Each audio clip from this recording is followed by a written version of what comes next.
आज डिमोशन हो गया आपका, बहुत बढ़िया बात है? ये डिमोशन ही तो है ना?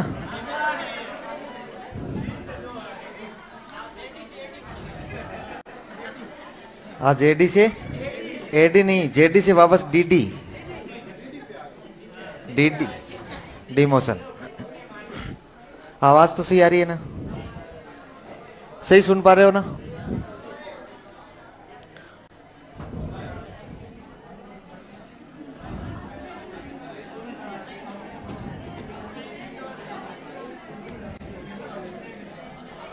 चलिए, क्या पढ़ रहे थे हम?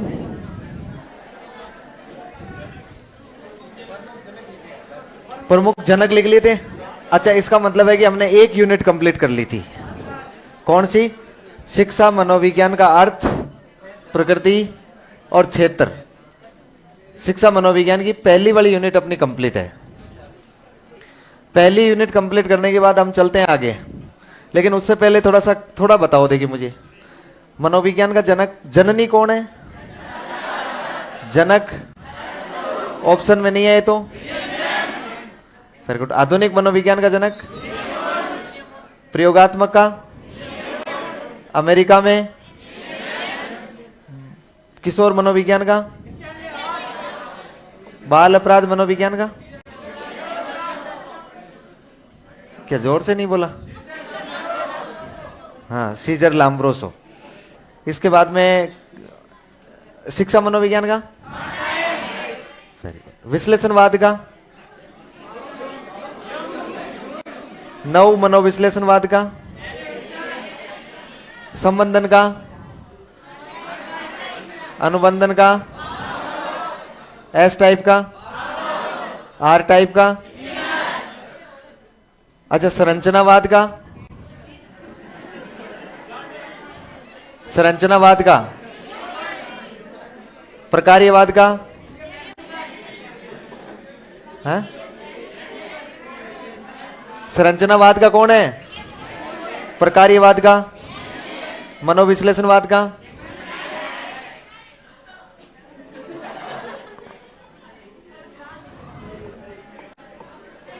छोरो, ज्यादा फैल रहे हो क्या? पंख ज्यादा आ रहे हैं क्या? आ रहे हैं?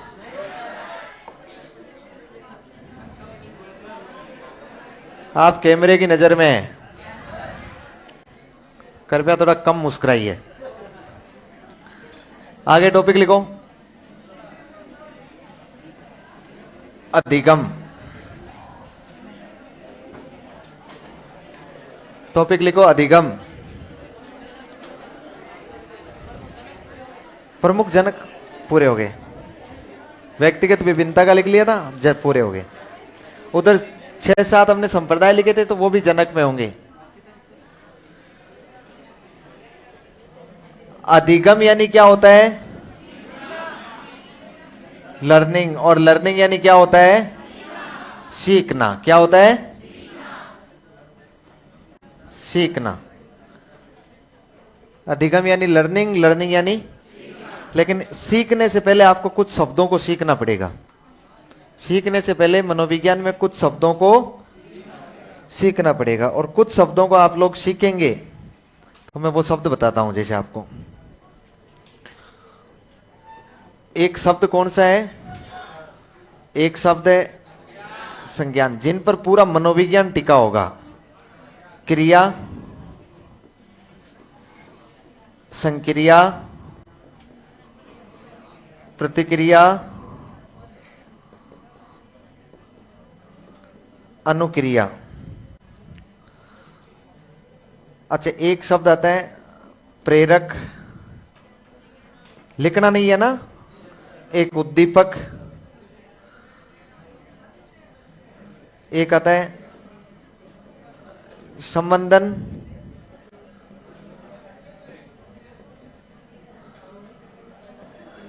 अनुबंधन। क्या अलग क्लास चल रही है क्या पीछे? है? जगह नहीं है? एडजस्ट कर लो, देखे कहीं सर कैसे करके।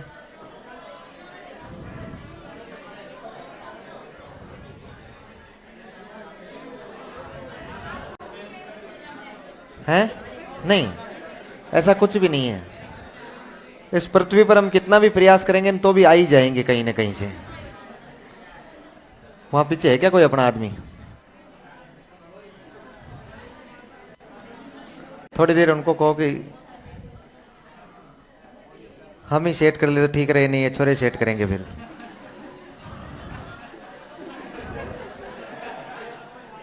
हाँ,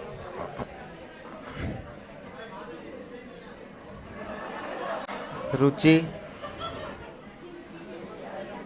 अभिरुचि,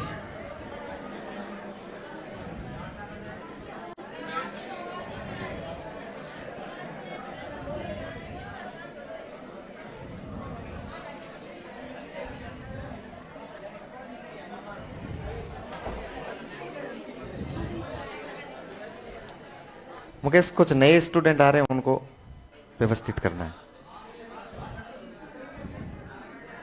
अरे तुम ज्ञान मत दो, तुम मत समझाओ ना, तुम्हारा काम ही करो तुम। और जिस समय तुम्हारा काम अभी ढंग से नहीं करोगे तो फिर यही करना पड़ेगा। आप सुनो ध्यान से, मैं आपके सामने कुछ शब्दों की चर्चा कर रहा हूं कि ये शब्द होते क्या है ना। एक शब्द आपने ये भी सुना होगा, पुनर्बलन।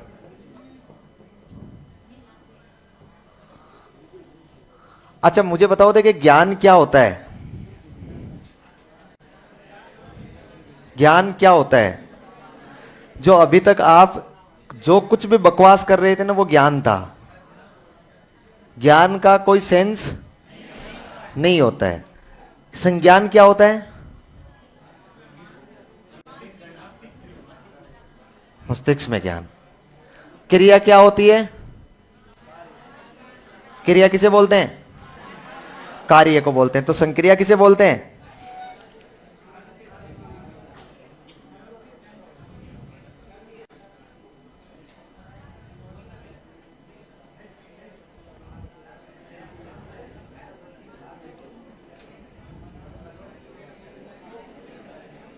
मैंने किसी बुक में पढ़ा रहा था, कंफ्यूज हो रहा है। कंफ्यूज नहीं होना है।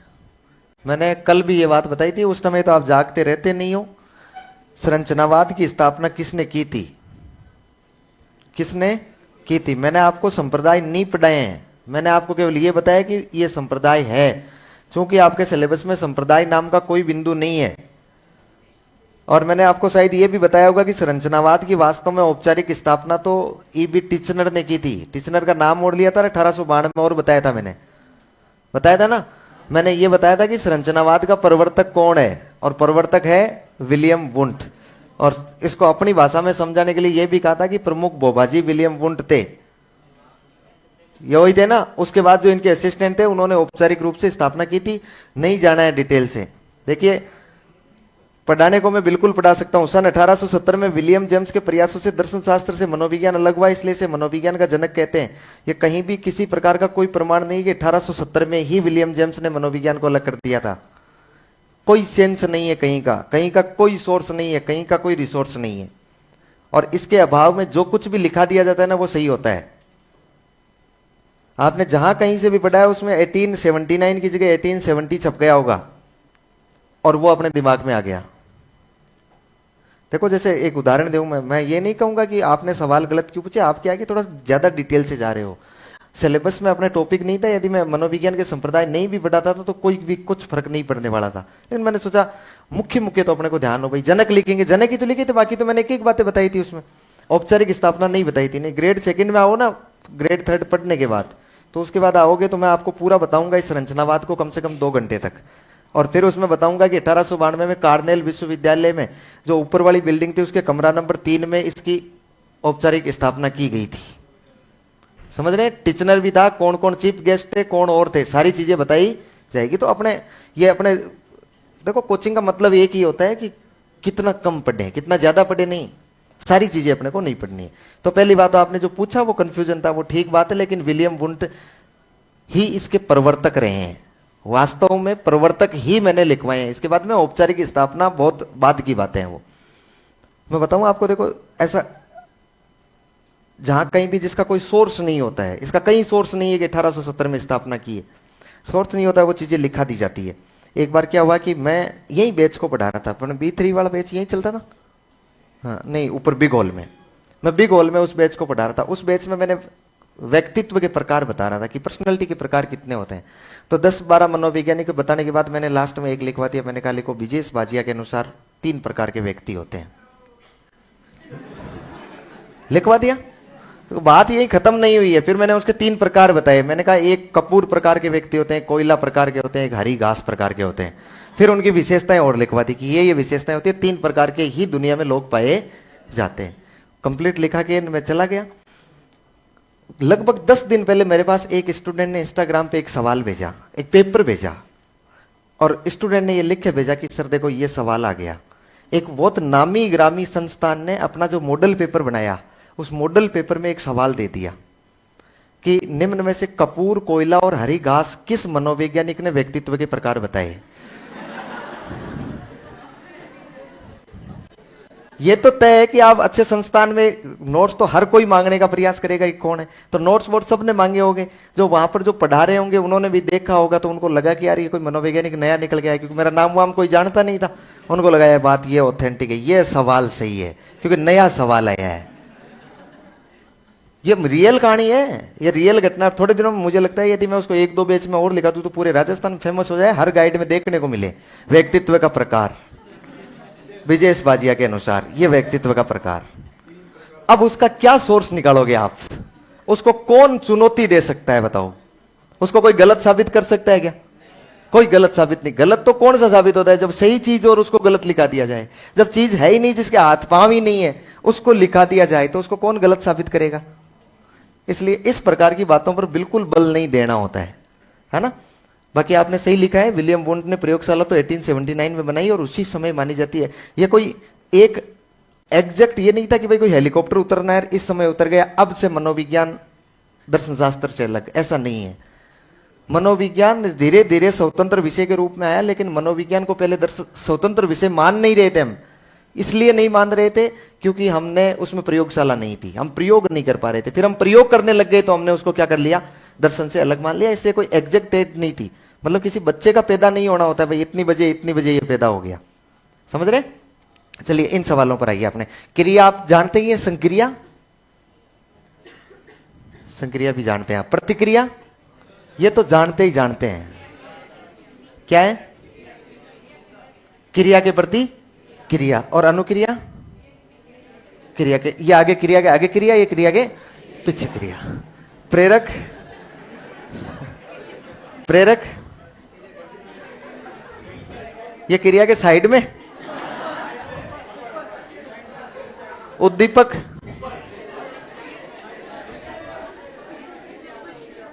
संबंधन, संबंध। और अनुबंधन, पुनर्बलन, शाबाशी देना, वेरी गुड। रुचि, अभिरुचि, मनोवृत्ति, मन की वृत्ति है ना। और अभिवृत्ति, अभी हाल की वृत्ति। और अभिक्षमता, अभी की क्षमता।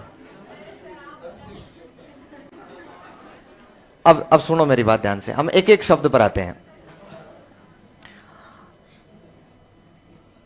अच्छा पहले मैं शब्द बताता हूं, प्रेरक। प्रेरक वह होता है जो व्यक्ति को कार्य करने के लिए प्रेरित करता है। कोई भी तत्व, वस्तु, व्यक्ति, स्थान, परिस्थिति प्रेरक हो सकता है। जो व्यक्ति को कार्य करने के लिए क्या करता है? प्रेरित करता है। कोई भी प्रेरक, साइंस वाले लोग जानते होंगे इस प्रेरक को, आपने साइंस में उत्प्रेरक के नाम से पढ़ा है। और उत्प्रेरक में भी फिर आपने 2 प्रकार देखे होंगे, उत्प्रेरक वर्धक और विष। एक उत्प्रेरक वह होता है जो क्रिया को बढ़ाता है, और एक उत्प्रेरक वह होता है जो क्रिया को घटाता है। जैसे मान लो आग जल रही है, और जलती हुई आग में मैं एक चम्मच लेके घी डाल दूं, प्रेरक हो जाएगा कि नहीं हो जाएगा? प्रेरक है ना। जलती हुई आग में एक चम्मच लेके पानी डाल दूं, आग कम हो जाएगी ना। दोनों ही प्रेरक है, एक ने क्रिया को बढ़ाया और एक ने क्रिया को घटाया। अपने यहां मनोविज्ञान में हम लोग प्रेरक केवल और केवल पॉजिटिव चीजों को लेते हैं, जो अभिक्रिया की दर को क्या करता हो, बढ़ाता हो। प्रेरक वह होता है जो आपको कार्य करने की प्रेरणा दे सकता है। क्या कर सकता है? प्रेरणा दे सकता है, कार्य करने के लिए केवल आपको और प्रेरित कर सकता है, मतलब कि वो प्रेरणा दे दे कि ये प्रेरक है, आपको इसके लिए कार्य करना है। जैसे मैं उदाहरण से समझाऊं तो आप लोग पढ़ रहे हैं ना, अभी आप लोग पढ़ रहे हैं, उसके पीछे एक प्रेरक काम नहीं कर रहा है, बहुत सारे मोटिव्स काम कर रहे हैं। एक मोटिव तो यह है कि आपको नौकरी लगना है, प्रेरक है। दूसरा प्रेरक यह है कि आपने फीस दी है। तीसरा प्रेरक यह है कि आपके पास समय कम है, समय जाया हो रहा है। चौथा प्रेरक यह है कि घरवाले का दबाव है कि पढ़ाई करनी है। पांचवा प्रेरक यह है कि वैकेंसी आने वाली है इसलिए पढ़ना है। एक प्रेरक यह भी है कि बहुत सारे लोग पढ़ रहे हैं इसलिए हमें पढ़ना है। दूसरा एक प्रेरक यह भी हो सकता है कि आपको कोई धंधा नहीं मिला इसलिए आप सोच रहे हैं कि हम इस क्षेत्र में घुस जाएं और पढ़ के नौकरी लग जाए। कई सारे प्रेरक होते हैं पढ़ने के, कई सारे प्रेरक होते हैं जो पढ़ने के प्रेरक हैं। उद्दीपक क्या होता है? उद्दीपक बहुत सारे प्रेरक होंगे, लेकिन उन प्रेरकों में से एक जो निश्चित परिस्थिति में आप कार्य कर रहे हैं या प्रेरित हो रहे हैं ना, उसको निश्चित परिस्थिति में निश्चित समय पर आपको कार्य करने के लिए जो प्रेरित करने वाला प्रेरक होगा, उस प्रेरक को हम लोग क्या बोल देते हैं? उद्दीपक बोल देते हैं। अच्छा, जैसे देखो, आपको पढ़ने के लिए प्रेरित, जैसे मान लो आज के दिन पटवारी की विज्ञप्ति आती है, पटवारी की वैकेंसी आई, आपको प्रेरित किया कि नहीं किया उसने? आज के दिन मान लो कांस्टेबल की वैकेंसी आई, उसने भी प्रेरित किया। कल को मान लो ग्रेड सेकंड की वैकेंसी आ रही है, तो भी आप पढ़ने के लिए प्रेरित हो रहे हैं कि वैकेंसियां तो आ रही है, इसका मतलब ये भी आएगी। ग्रेड फर्स्ट की वैकेंसी आई, ग्रेड थर्ड की आई, पात्रता की आई, जितनी भी वैकेंसीज आ रही है आपके लिए प्रेरक है कि नहीं है? वो प्रेरित कर रहा है कि नहीं कर रहा है? लेकिन उनमें से जो ग्रेड थर्ड की वैकेंसी है वो आपको निश्चित रूप से प्रेरित कर रही है कि नहीं कर रही है, जिसको आप ध्यान में रख के कार्य कर रहे हैं। इसका मतलब वो आपके लिए क्या बन जाएगा? उद्दीपक बन जाएगा। क्या बन जाएगा? उद्दीपक। मान लो आप किसी शादी प्रोग्राम में जा रहे हैं और यहां से क्लास लेने के बाद आप 1-1.5 घंटा पहले ही निकल गए यहां से, क्योंकि प्रोग्राम में जाना था। फिर रूम पे जाके अपने घर जाके नहा धो के तैयार हो गए, परफ्यूम वर्फ्यूम लगा के पहुंचे। अब जैसे ही आप लोग एंट्री मार रहे हैं, आपने देखा कि वो जो जहां पूरा टेंट लगा हुआ है, खाने की जहां स्टॉल्स लगी हुई है एक तरफ, वहां लोग बाग खूब सारे, आपने देखा कि वहां गए और जैसे ही देखा चारों ओर खूब सारे प्रेरक घूम रहे हैं। प्रेरक कौन होता है? जो आपको क्रिया करने के लिए प्रेरित कर सके, कार्य करने के लिए प्रेरित कर सके। खूब सारे प्रेरक घूम रहे होते हैं, लेकिन उनमें से एक ऐसा प्रेरक होता है जो निश्चित परिस्थिति में आपको क्रिया करने के लिए प्रेरित कर रहा होता है, वो उद्दीपक होता है। वो क्या होता है? उद्दीपक। इसका मतलब किसी भी कार्य के पीछे बहुत सारे प्रेरक कार्य कर सकते हैं, लेकिन जिस परिस्थिति में वो प्रेरक निश्चित परिस्थिति में उसको प्रेरित करने लग जाए, वो क्या बन जाएगा? उद्दीपक। मैं आपको कहूंगा कि आप यदि मुझे 20 सवाल याद करके देते हैं, सुनाते हैं, तो मैं आपको ये मार्कर गिफ्ट में देता हूं। अरे तुम रुक जाओ, तुम्हें हर बात में मैं कहानी नहीं सुना रहा हूं जो तुम्हें हुकारा भरना है। हाँ, ऐसे कहानी सुनाने वाला मनोबल बढ़ाते रहे ना, नहीं बढ़ाना है मेरा मनोबल। सुने आप, मैं आपको कह रहा हूं कि 20 सवाल आपको याद करके सुनाना है मुझे, और ये आपको मार्कर गिफ्ट में मिलेगा। अच्छा, अब आप 20 सवाल याद करने के लिए लगे हैं, लिख लिख के रट रहे हैं, तो क्या आपके इन 20 सवाल याद करने के पीछे केवल एक ही तत्व काम कर रहा है क्या? सारे तत्व है कि पढ़ाई करनी है, एग्जाम में काम आएगा, फीस दे रखी है, या जब टाइम खराब कर रहे हैं तो पढ़ लें, घर वाले उधर से गालियां दे रहे हैं कि पढ़ाई कर ले, कई सारे प्रेरक है कि नहीं है। लेकिन वर्तमान में, जो वर्तमान स्थिति में आप ये 20 सवाल याद कर रहे हैं, इन 20 सवालों के पीछे सबसे निश्चित प्रेरक ये वाक नहीं हुआ, इस प्रेरक के लिए काम कर रहे हो, तो ये क्या होता है? उद्दीपक होता है। समझ पा रहे हैं? हम मनोविज्ञान में प्रेरक की चर्चा बहुत कम करेंगे, किसकी चर्चा करेंगे? उद्दीपक। इसका मतलब बच्चा जो तात्कालिक परिस्थिति में कार्य कर रहा है, वो क्यों कर रहा है, किस कारण से कर रहा है, वो उसके लिए क्या हो जाएगा? उद्दीपक बन जाएगा। ध्यान रहे। अच्छा, ये जो अपना उद्दीपक होता है ना, ये उद्दीपक 2 प्रकार का होता है। कितने प्रकार का होता है? 2। एक उद्दीपक होता है जिसको हम लोग बोलते हैं स्वाभाविक उद्दीपक। कौन सा उद्दीपक? स्वाभाविक उद्दीपक। और एक उद्दीपक होता है जिसको हम लोग बोलते हैं अस्वाभाविक उद्दीपक। कितने उद्दीपक हैं? एक तो कौन सा? स्वाभाविक। दूसरा कौन सा? अस्वाभाविक उद्दीपक। अच्छा, स्वाभाविक उद्दीपक वह होता है जो वस्तुनिष्ठ हो। वस्तुनिष्ठ मतलब सब पर समान रूप से लागू हो।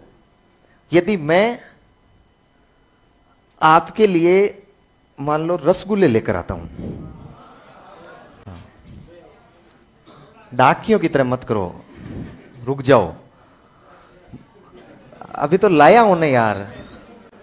मैं मान लो आपके लिए रसगुल्ले लेकर आता हूं और मैंने 2-3 पीपे रसगुल्ले लेकर आया मैं, क्योंकि इतनी कोकड़ है तो लाने ही पड़ेंगे। जब 2-3 पीपे में रसगुल्ले लेकर आया हूं तो मैं देखता हूं कि रसगुल्ले में लेकर आया तो 5-4 जो स्टाफ वाले लोग हैं ना, वो स्टाफ वाले लोग पहले ही अंदर प्रवेश कर रहे हैं, पहले ही अंदर प्रवेश कर रहे हैं, इधर निकल रहे हैं। इसका मतलब है कि रसगुल्ले लेकर आए हैं। फिर पीछे से वो 2-3-4 पीपे आए हैं आपके। अच्छा, ये प्रक्रिया मैंने 5-7 बार कर दी क्लास में। सेम प्रक्रिया चली, रसगुल्ले लेकर आए, मैंने आपको रसगुल्ले वितरित करवाए। फिर मैंने आपको कहा कि आप अपना हाथ आगे कर लो भिखारियों की तरह। फिर आपने अपना हाथ आगे कर लिया, इसमें रसगुल्ले रखते गए, आप रसगुल्ले उठाते गए और खाते गए। अच्छा, इस रसगुल्ले को देखकर आपके जो लार टपकी है ना, लार आई है कि नहीं आई है? अभी रसगुल्ला नहीं है, अभी की बात नहीं कर रहा हूं। अच्छा, लार कोई नदी की तरह नहीं होती है जो बह के आ जाएगी न अपने को बहा के ले जाएगी। लार ग्रंथियों में स्रावित होती है, जिसका अपने को पानी, जो लार का जो पानी होता है ना, लार का, उस पानी, यदि लार ज्यादा टपकी है तो ऐसा लगेगा मुंह में पानी आ गया है, वरना अपने को पता नहीं लगेगा कि लार टपकी है। लेकिन ये एक स्वाभाविक प्रक्रिया है। निश्चित रूप से एक प्राणी को लार आएगी, यदि वो जिंदा है तो। जिंदा है तो रसगुल्ले को देखकर उसको लार, ये विज्ञान कहता है। अब मुझे एक बात बताइए, यदि वो रसगुल्ला आपके हाथ में है और आपके लार टपकी है, तो निश्चित रूप से वो आपके द्वारा की गई क्रिया स्वाभाविक क्रिया एक नहीं है? वो क्रिया स्वाभाविक एक नहीं है। अच्छा, ये उद्दीपक आपके लिए स्वाभाविक था कि नहीं था? लार क्यों है? लार आने के प्रेरक तो बहुत सारे हो सकते हैं। हो सकता है आपको बेटे बेटे ये याद आ जाए कि यार रूम पर वो पड़ा है ना, वो जलेबी रखी हुई है ना, कोई खा जाएगा, यार वो रखा हुआ है ना। ये चीजें, अलग अलग चीजें आप सोच के भी लार स्रावित हो सकती है, लेकिन ये तो उद्दीपक स्वाभाविक है ना। आज जो लार टपकी है वो इसके कारण टपकी है ना। यदि ये प्रक्रिया कई दिनों तक दोहराई जाए और उसके बाद एक दिन 5-4 लोग अंदर क्लास में प्रवेश करें, वही लोग जो हमेशा करते हैं, और रसगुल्ले के पीपे आए ही नहीं, फिर भी आपके दिमाग में आए कि यार ये 5-7 लोग आए हैं, इसका मतलब रसगुल्ले के पीपे आए हैं, और आपने पहले ही वो क्रिया कर दी जो रसगुल्ले को देखकर करते थे। क्या दुनिया में जब भी उन 5 लोगों को किसी भी व्यक्तियों के सामने ले जाएंगे तो उनको लार टपकेगी क्या? इसका मतलब ये उद्दीपक कैसा है? अस्वाभाविक है। कैसा है? अस्वाभाविक। अच्छा, ये कौन है? ये मुझे बताइए, दुनिया के किसी भी व्यक्ति के सामने जाकर मैं कहूंगा ये कौन है, वो कहेगा क्या थोंडाइक? मैं जालोरी गेट जाके कहूंगा बताओ ये कौन है, कोई कहेगा क्या? मुझे बताइए, आपके लिए, आप जो अभी आपने बोला है ना थोंडाइक, इसमें उद्दीपक ये है। उद्दीपक को देखकर आप क्रिया कर रहे हैं, लेकिन उद्दीपक कैसा है? स्वाभाविक है। उद्दीपक कैसा है? ये आपके लिए उद्दीपक स्वाभाविक हो सकता है, क्या रहेगा? अस्वाभाविक। यदि ये उद्दीपक स्वाभाविक होता तो निश्चित सी बात है पूरी दुनिया के साथ वही कार्य होता, क्योंकि स्वाभाविक उद्दीपक होता है ना, वो वस्तुनिष्ठ होता है, सब पर समान रूप से लागू होता है। स्वाभाविक उद्दीपक सब पर समान रूप से लागू। उद्दीपक कितने प्रकार का होता है? एक कौन सा? दूसरा कौन सा? अस्वाभाविक। स्वाभाविक उद्दीपक के साथ सब व्यक्ति समान रूप से कार्य करते हैं, लेकिन अस्वाभाविक उद्दीपक के प्रति सब लोग समान रूप से व्यवहार नहीं करते हैं, उसके अलग अलग तरीके होते हैं, क्योंकि पहले उन्हें इसके प्रति अनुबंधित करना पड़ता है। क्या करना पड़ता है? अनुबंधित करना पड़ता है। आप तो सिर्फ इतना सा ध्यान रखें कि उद्दीपक 2 प्रकार के होते हैं, एक ऐसे स्वाभाविक और एक ऐसे अस्वाभाविक। बात क्लियर? अच्छा, क्रिया क्या होती है? क्रिया किसी भी प्राणी द्वारा किया गया कोई भी कार्य, किसी भी प्राणी द्वारा किया गया, या मैं कह सकता हूं प्रत्येक प्राणी द्वारा किया गया प्रत्येक कार्य क्या कहलाता है? क्रिया। मनोविज्ञान में क्रिया से कोई लेना देना नहीं है। मनोविज्ञान क्रिया पर कोई बल नहीं देता है, मनोविज्ञान बल देता है संक्रिया पर। संक्रिया का मतलब होता है, इसे इंग्लिश में बोलते हैं हम लोग ऑपरेशन। क्या बोलते हैं? ऑपरेशन। एक्शन नहीं बोलते हैं, ये एक्शन हो सकता है, ये क्या है? ऑपरेशन। संक्रिया का मतलब होता है अपनी खोपड़ी में होने वाली क्रिया। यदि वो क्रिया बाहर हो रही है तो क्रिया है, यदि वो क्रिया अपनी खोपड़ी में हो रही है, मस्तिष्क में हो रही है, तो वो क्या है? संक्रिया। दोनों में अंतर है। खोपड़ी में हो रही है वो क्या है? संक्रिया। अरे संक्रिया मतलब होता है ऑपरेशन, और ऑपरेशन आपको बताओ हमेशा बंद थिएटर में ही तो होता होगा ना। ऑपरेशन तो हमेशा बंद थिएटर में ही होता है ना। खोपड़ी बंद थिएटर ही तो है ना एक प्रकार का। या फिर आप डॉक्टर के पास गए, डॉक्टर ने कहा आपका ऑपरेशन करना पड़ेगा, बोले ठीक है डॉक्टर साहब कर दो, बोले ठीक है परसों जालोरी गेट आ जाना। आप सुबह सुबह गए न, उसने रेडी निकाली, रेडी पर आपको बोले यहाँ लेट जाओ, और फिर लिए हथियार औजार ऑपरेशन करने लगे। ऑपरेशन वैसे थोड़ी होता है। ऑपरेशन तो कहां होगा? बंद थिएटर में होगा। इसका मतलब अपनी खोपड़ी में होने वाली क्रिया क्या कहलाएगी? संक्रिया कहलाएगी। बात समझ रहे हैं? अच्छा, ज्ञान क्या होता है? वातावरण में उपस्थित कोई भी सूचना ज्ञान है। वातावरण में उपस्थित कोई भी सूचना, कोई भी इंफॉर्मेशन है ना, वो क्या है? ज्ञान, मतलब नॉलेज है। और यदि उस ज्ञान का निर्माण अपने मस्तिष्क में है, यानी वो ज्ञान अपनी खोपड़ी में है, तब वो कहलाएगा संज्ञान। क्या कहलाएगा? संज्ञान। हम मनोविज्ञान में ज्ञान को बिल्कुल नहीं पढ़ेंगे। हम किसको पढ़ेंगे? क्योंकि मनोविज्ञान में केवल मस्तिष्क की क्रियाएं पढ़ी जाती है, और मस्तिष्क की क्रियाओं द्वारा जो उपस्थित मस्तिष्क में नया ज्ञान होता है ना, उसको हम लोग क्या बोलते हैं? संज्ञान। देखिए ये क्या है? नहीं है, वातावरण है। क्या है? वातावरण। आज के बाद ये क्या रहेगा? वातावरण। अच्छा, इस वातावरण में बहुत सारी सूचनाएं उपस्थित होगी कि नहीं होगी? उसको हम क्या बोलेंगे? ज्ञान। वातावरण में जो भी सूचना उपस्थित रहेगी उसको हम लोग क्या बोलेंगे? ज्ञान। अच्छा, इस वातावरण में उपस्थित सूचनाएं, वातावरण में उपस्थित सूचनाएं अपने मस्तिष्क तक पहुंचती है। कहां तक पहुंचती है? मस्तिष्क तक पहुंचती है, अपनी खोपड़ी तक पहुंचती है। तो पहुंचने का आधार क्या होगा? किसके माध्यम से पहुंचेगी? ज्ञानेंद्रियों के। किसके माध्यम से पहुंचेगी? कितनी होती है ज्ञानेंद्रियां? 5। इन 5 ज्ञानेंद्रियों के द्वारा ये सूचना कहां पर पहुंची है? मस्तिष्क में। देखिए प्रक्रिया बता रहा हूं मैं आपको। यह वातावरण है, इस वातावरण से कोई भी ज्ञान है वो ज्ञानेंद्रियों के माध्यम से कहां पहुंचेगा? मस्तिष्क में। और मस्तिष्क में मुझे ये बताओ, उससे संबंधित पहले से भी कुछ ज्ञान पड़ा होगा कि नहीं पड़ा होगा? पहले से भी कोई ना कोई सूचनाएं तो अपने मस्तिष्क में स्टोर रहेगी कि नहीं रहेगी? मस्तिष्क में पहले से ज्ञान पड़ा होगा। अब आपने उस मस्तिष्क को नई सूचना दी है कि नहीं दी है? मतलब नया ज्ञान। मैं इसको संज्ञान नहीं कह रहा हूं, क्योंकि ये आपके मस्तिष्क ने निर्मित नहीं किया है। ये तो वातावरण से सीधे आपके कहां पहुंची है? मस्तिष्क में पहुंची है। ये मस्तिष्क में नया ज्ञान पहुंच गया, पूर्व ज्ञान उससे संबंधित था ही। मुझे बताओ, दोनों यदि एक जगह, एक म्यान में 2 तलवार रह जाएंगे क्या? नहीं रहेंगे। एक पहले से है, एक नया हो जाएगा। दोनों के मध्य लड़ाई होगी कि नहीं होगी? एक तो पहले से है, एक नया, तो दोनों के मध्य क्या होनी है? लड़ाई। अच्छा, ये जो लड़ाई हो रही है ना, अपनी लड़ाई खोपड़ी में ही तो चल रही है कि नहीं चल रही है? ये जो लड़ाई चल रही है ना, ये जो क्रिया चल रही है ना, ये खोपड़ी में चल रही है। इसलिए इस क्रिया को हमने नाम क्या दे दिया? संक्रिया, मतलब ऑपरेशन। संक्रिया नाम दे दिया। जब ये संक्रिया होगी तो इस संक्रिया के परिणाम स्वरूप अपने मस्तिष्क में एक नया ज्ञान क्रिएट हो जाएगा कि नहीं हो जाएगा? जो अपने मस्तिष्क में पहले से नहीं था। इस नए ज्ञान के क्रिएशन को हम लोग बोलते हैं संज्ञान। क्या बोलते हैं? संज्ञान। मतलब वातावरण में उपस्थित सूचना कहां पहुंची? मस्तिष्क में। मस्तिष्क में उससे संबंधित पहले से ज्ञान था। क्या था वो? पूर्व ज्ञान। अब आ गया है नया ज्ञान। दोनों के मध्य क्या हो रही है? क्रिया। और क्रिया हो रही है तो उसको क्या बोलेंगे? संक्रिया। और बताओ, अपने मस्तिष्क द्वारा निर्मित एक नया ज्ञान मस्तिष्क में उपस्थित हो जाएगा कि नहीं हो जाएगा? उसको हम लोग क्या बोलेंगे? संज्ञान। बात समझ रहे हैं? जैसे मैंने आपको कहा कि 5 और 2 कितने होते हैं? बहुत जल्दी जवाब दिया, लेकिन मस्तिष्क को बहुत जोर आया होगा इसमें। 5 वातावरण से संबंधित, वातावरण में जो भी सूचना थी वो सूचना ज्ञानेंद्रियों के माध्यम से कहां पहुंच गई?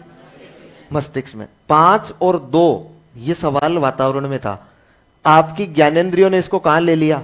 मस्तिष्क में। अच्छा, इससे संबंधित पूर्व ज्ञान पहले ही था। 5 को आप पहले से जान रहे हैं, 2 को आप पहले से जान रहे हैं, जोड़ने को आप पहले से जान रहे हैं। नए ज्ञान और पूर्व ज्ञान के मध्य संक्रिया हुई। आपके मस्तिष्क ने क्या किया? ऑपरेशन। और ऑपरेशन करके आपके मस्तिष्क में एक नया ज्ञान उपस्थित हुआ, उसका रिजल्ट हो गया 7। इसका मतलब यह आपके मस्तिष्क ने क्रिएट किया है। समझ पा रहे हैं? मैं आपको सिर्फ इतना समझाना चाह रहा हूं कि संक्रिया क्या होती है और संज्ञान क्या होता है। क्लियर? वापस आइए। मैंने आपको अभी तक इतना बताया कि संक्रिया क्या होगी और संज्ञान क्या होगा, कॉग्निशन क्या होगा और ऑपरेशन क्या होगा। इन दोनों चीजों पर हमने चर्चा कर ली। फिर प्रतिक्रिया क्या होती है? तो आपके अनुसार क्रिया के विरुद्ध की गई क्रिया या क्रिया के पहले की गई क्रिया, क्रिया के बाद में की गई क्रिया नहीं। उद्दीपक दो प्रकार का होता है ना, एक स्वाभाविक और एक अस्वाभाविक। यदि अस्वाभाविक स्वाभाविक उद्दीपक के कारण कोई क्रिया की जा रही है तो उस क्रिया को तो बोलते हैं प्रतिक्रिया, और यदि अस्वाभाविक उद्दीपक के कारण कोई क्रिया की जा रही है उसको बोलते हैं अनुक्रिया। दोनों में अंतर है, ध्यान रखना। स्वाभाविक उद्दीपक के कारण कोई प्राणी क्रिया कर रहा है तो वो प्रतिक्रिया है, और अस्वाभाविक उद्दीपक के कारण कोई प्राणी क्रिया कर रहा है तो वो अनुक्रिया है। जैसे रसगुल्ले को देखकर आपके मुंह में लार आया था, वो आपकी प्रतिक्रिया थी। क्या थी? प्रतिक्रिया। ये कौन है? थॉर्नडाइक। ये आपकी अनुक्रिया है। दोनों में अंतर हो गया है। यदि प्राणी स्वाभाविक उद्दीपक के कारण क्रिया कर रहा है तो वो हो जाएगी प्रतिक्रिया, और यदि प्राणी अस्वाभाविक उद्दीपक के कारण क्रिया कर रहा है तो वो क्या बन जाएगी? अनुक्रिया। समझ रहे? और आगे बढ़िए। यदि स्वाभाविक उद्दीपक के कारण क्रिया कर रहा है तो ऐसी क्रिया तो कहलाएगी प्रतिक्रिया, लेकिन उससे जो प्राणी का संबंध स्थापित होगा ना वो कहलाएगा संबंधन। क्या कहलाएगा? संबंधन। और अस्वाभाविक उद्दीपक के कारण क्रिया कर रहा है वो क्रिया तो कहलाएगी अनुक्रिया, और उससे जो प्राणी का संबंध स्थापित होगा ना वो कहलाएगा अनुबंधन। वो क्या कहलाएगा? अनुबंधन। यदि आपके दिमाग में पूर्व ज्ञान थोड़ा बहुत हो, आ गई क्या?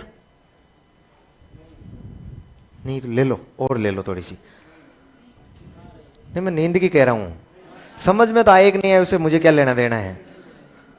मैं तो नींद की कह रहा हूं। देखो, अरे रुक जाओ, ए मध्य भारत वाले शांत रहो। देखो मैं क्या समझा रहा हूं आपको। आपने कभी देखा है क्या, यदि पूर्व ज्ञान मस्तिष्क में थोड़ा बहुत है तो थॉर्नडाइक के सिद्धांत को हम संबंधन का सिद्धांत कहते हैं, और पावलोव के सिद्धांत को हम लोग अनुबंधन का सिद्धांत कहते हैं। थॉर्नडाइक के सिद्धांत को हम प्रतिक्रियाओं का सिद्धांत कहते हैं, और पावलोव के सिद्धांत को हम अनुक्रियाओं का सिद्धांत कहते हैं। दोनों में अंतर क्या है आपको बताओ तो? थॉर्नडाइक की बिल्ली उछल रही थी मछली के मांस के टुकड़े को देखकर। दुनिया की किसी भी भूखी बिल्ली के सामने मछली का मांस रखोगे तो वो निश्चित रूप से वो क्रियाएं करेगी। इसका मतलब वो कार्य वस्तुनिष्ठ है और उद्दीपक स्वाभाविक है। लेकिन यदि आप किसी भी कुत्ते के सामने जाके घंटी बजाओगे तो वो लार दे देगा क्या? इसका मतलब पावलोव ने जो उद्दीपक रखा था ना वो कैसा था? अस्वाभाविक। और पावलोव ने जो अस्वाभाविक उद्दीपक रखा था उसके कारण हुई क्रिया क्या कहलाई? अनुक्रिया। इसलिए पावलोव का सिद्धांत क्या कहलाया? अनुबंधन। और थॉर्नडाइक ने जो क्रिया की थी वो स्वाभाविक उद्दीपक के कारण की थी, इसलिए क्या कहलाई? प्रतिक्रिया। और वो क्या कहलाया? संबंधन। समझ पा रहे? फिर आते हैं पुनर्बलन। मैं एक एक शब्द समझा रहा हूं, बाकी आगे लिखेंगे हम इनको बहुत डिटेल से। पुनर्बलन।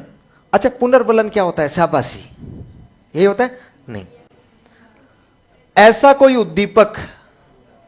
कोई उद्दीपक जो क्रिया के पहले दिया जा रहा है उद्दीपक कहलाएगा, लेकिन वही उद्दीपक यदि क्रिया के दौरान या क्रिया के बाद दिया जा रहा है पुनर्बलन बन जाएगा। उद्दीपक जो है ना, उद्दीपक की स्थिति बदली है हमने। यदि उद्दीपक क्रिया के पहले है तब तक तो वो उद्दीपक है, और यदि वो उद्दीपक क्रिया के दौरान या क्रिया के बाद में दिया जा रहा है तो वो बन जाएगा पुनर्बलन। मैंने आपको कहा कि ये यदि आप 20 सवाल याद करके सुनाएंगे तो मैं मार्कर गिफ्ट करूंगा आपको। ये आपका उद्दीपक है, इसके कारण आप क्रिया कर रहे हैं। आपने वो 20 सवाल मुझे सुनाए, मैंने आपको मार्कर दे दिया। ये मार्कर आपके लिए क्या बन गया? मतलब केवल और केवल क्या चेंज हुई है? स्थिति चेंज हुई है। सोच के देखिए, आप उस टेंट में गए थे और वहां पर बहुत सारे प्रेरकों में से आपने एक क्या छांट लिया था? उद्दीपक छांटा था।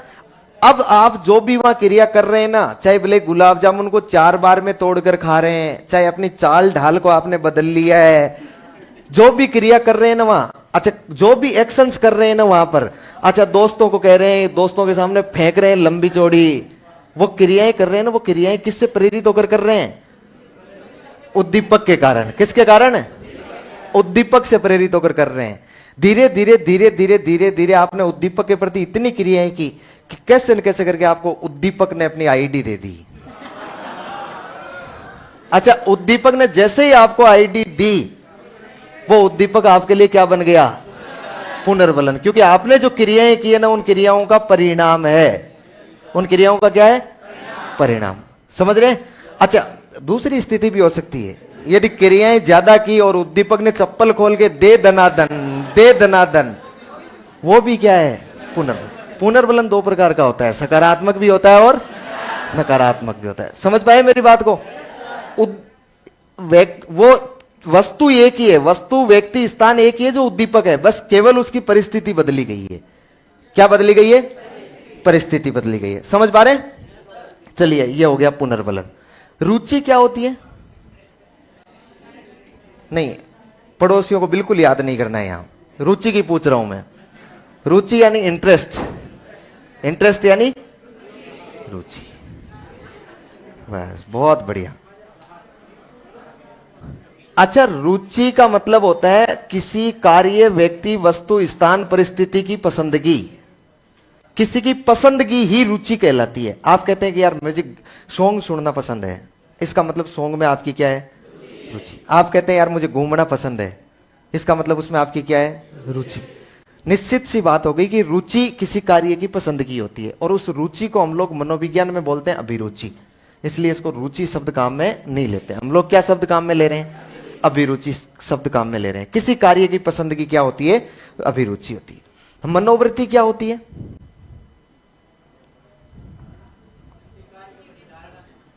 Very good. तो अभिवृत्ति वही है, सेम ही। अच्छा, कभी आपने ऐसा सुना है क्या कि यार आज मेरा मूड खराब है? अक्सर सुनते हैं ना कि यार आज मेरा मूड खराब है, आज मैं तू तू रहने दे, तू चला जा यार, तू मुझे दिखाई मत दे यार, मेरा मूड खराब है आज, मुझे अकेला छोड़ दे। यही सुनते हैं ना हम। अच्छा, मूड मतलब मनोवृत्ति होता है, अपने प्रति अपने द्वारा बनाई गई मस्तिष्क की धारणा। क्या कहलाता है? मनोवृत्ति कहलाता है। अच्छा, आप यहां कोचिंग कर रहे हैं, आपको किसी दोस्त ने आपने पूछा कि कहां जा रहे हो? बोले कोचिंग करने जा रहा हूं। बोले कहां? बोले उत्कर्ष। कौन पढ़ा रहे हैं? यार मेरा भी मन कर रहा था ग्रेड 3 की तैयारी कर लूं, बेरोजगार हूं। तो आपने सारी डिटेल्स दे दी, सुबह ये पढ़ाता है, एक क्लास ये होती है, ये पढ़ाता है, ये पढ़ाता है, ये पढ़ाता। आपने प्रत्येक टीचर की विशेषताएं भी बताई होगी, एक एक दो विशेषताएं तो जरूर बताई होगी। दूसरे दिन वो बालक कहेगा कि चलो मैं भी आपके साथ आता हूं। वो आपके साथ आके बैठ गया। अब जैसे ही पहला टीचर प्रवेश करेगा, वो कौन है मारेगा? बोले कौन? तो वो आप कहेंगे ये तो हिंदी वाला है। अच्छा, उसको पहले से विशेषताएं पूरी पता है, वो समझ जाएगा। फिर दूसरा टीचर आएगा, फिर बोले यार ये वो टीचर है, वो तो ये तो जीके वाला टीचर है। अच्छा, फिर तीसरा टीचर आएगा, फिर कौन है? बोले कौन? बोले ये साइकोलॉजी वाला, ये साइकोलॉजी वाला। अब आपने उसको बता रखा है कि साइकोलॉजी वाला हल्का सा पागल सा लगता है, आपने उसको बता रखा है। अब मैं यहां खड़ा होकर कितनी भली बातें करूंगा ना, उसको लगेगा पागलपन के कारण कर रहा है। किसी एक व्यक्ति की दूसरे व्यक्ति या वस्तु के प्रति बनाई गई धारणा अभिवृत्ति कहलाती है। क्या कहलाती है? अभिवृत्ति। स्वयं स्वयं के प्रति धारणा बना रहा है तो क्या होता है? लेकिन यदि स्वयं दूसरे के प्रति धारणा बना रहा है तो क्या कहते हैं? अभिवृत्ति। दोनों में चेंजेस होता है कि नहीं होता है? लेकिन आपकी जानकारी के लिए बता दूं, यह अभिवृत्ति अर्जित होती है, वातावरण से जन्मजात लेके पैदा नहीं हुआ वो, इसलिए इसमें परिवर्तन किया जा सकता है। इसलिए 5-7 दिन बाद में उसको लग सकता है कि यार पागल तो नहीं है, पागल तो नहीं है। समझ पा रहे हैं मेरी बात को? अभिवृत्ति। अच्छा, एक होती है अभिक्षमता, हाँ वातावरण से अर्जित होती है। अभिवृत्ति वातावरण से अर्जित होती है। अभिवृत्ति और मनोवृत्ति आगे तो अभी मैं, इंग्लिश ने तो हमारी एक कर रखी है, वो तो मैं बताऊंगा आगे क्या क्या कर रखा है इंग्लिश ने। मनोवृत्ति और अभिवृत्ति दोनों को इंग्लिश में एटीट्यूड बोलते हैं, दोनों को एटीट्यूड बोलते हैं। प्रतिक्रिया और अनुक्रिया दोनों को इंग्लिश में रिस्पॉन्स बोलते हैं। हमारे यहां अर्थ अलग अलग है इनके, लेकिन दिक्कत यह नहीं कि हमारी चलती नहीं है, चलती अंग्रेजी की है। अभिक्षमता को हम लोग बोलते हैं एप्टीट्यूड। एटीट्यूड नहीं है ये एप्टीट्यूड है। एप्टीट्यूड मतलब अभिक्षमता। अच्छा, एप्टीट्यूड एक व्यक्ति की वह जन्मजात क्षमता होती है, वह जन्मजात योग्यता होती है जो उसको प्रशिक्षण के बाद उस कार्य को सीखने में मदद करती है। देखो मैं क्या कह रहा हूं, एक व्यक्ति की वह जन्मजात क्षमता होती है जो प्रशिक्षण के उपरांत उसे उस कार्य को सीखने में मदद करती है। जन्मजात है, वातावरण से अर्जित नहीं है। अभी क्षमता क्या रहेगी? जन्मजात रहेगी, वातावरण से अर्जित नहीं रहेगी। इसका मतलब है आप लोग एप्टीट्यूड अपने जन्मजात रूप से लेकर आए हैं। जैसे उदाहरण के लिए 2 लोगों को आपने चुना, उन 2 लोगों को एक साथ आपने डांस की प्रैक्टिस करवाई। एक व्यक्ति होगा जो 2 महीने बाद बहुत अच्छा डांस सीख जाएगा, एक व्यक्ति होगा जो 2 महीने बाद उसमें कोई ज्यादा निखार नहीं आएगा। उसी तरह से वो बस भाभी आएगी न भाभी आएगी, उसी तरह से डांस करेगा जैसे वो कर रहा था। समझ रहे हैं? ये जो व्यक्ति जिसने डांस को सीख लिया है, कौशल को बहुत अच्छा विकसित कर लिया है, ये सीखने की उसकी अभिक्षमता है, क्योंकि वो उसे जन्मजात लेकर आया है। मैंने कहा ना, जन्मजात बालक की वह योग्यता होती है जो प्रशिक्षण के उपरांत उसके सामने सीखने में मदद करती है। 2 व्यक्तियों को आपने एक साथ गाना सिखाना शुरू किया, सिंगिंग सिखाना शुरू किया। एक व्यक्ति बहुत जल्दी सिंगिंग सीख जाएगा और बहुत अच्छी सीख जाएगा, और एक गाएगा तो ऐसा लगेगा कि बस उठ के चला जाऊं अभी मैं यहां से।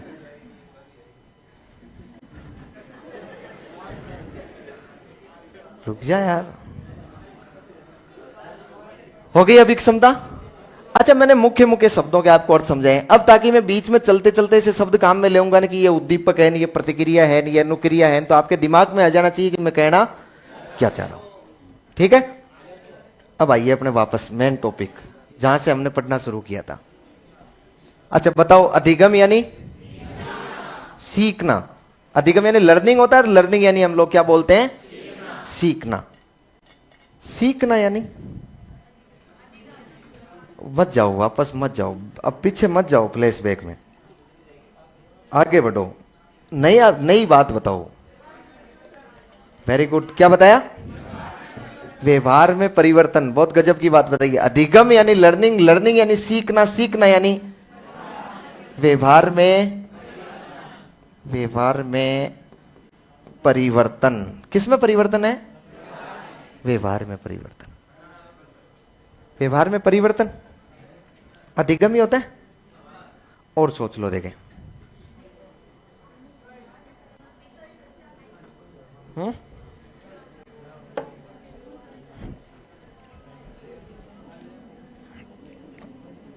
अरे आपस में नहीं बताना है, बताओ तो मुझे बताओ। व्यवहार में परिवर्तन 3 तरीके से हो सकता है। कितने तरीके से हो सकता है? 3 तरीके से हो सकता है। देखना, व्यवहार में परिवर्तन हो सकता है स्थायी। कैसा हो सकता है? व्यवहार में परिवर्तन हो सकता है अस्थायी, और व्यवहार में परिवर्तन हो सकता है आपातकालीन। आपातकालीन, अचानक,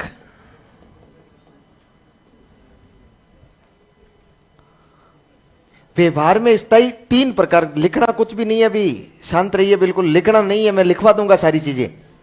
व्यवहार में परिवर्तन स्थायी हो सकता है, अस्थायी हो सकता है, आपातकालीन हो सकता है। अच्छा मुझे बताइए, कौन सा परिवर्तन इनमें से अधिगम कहलाएगा या सभी परिवर्तन अधिगम कहलाएंगे?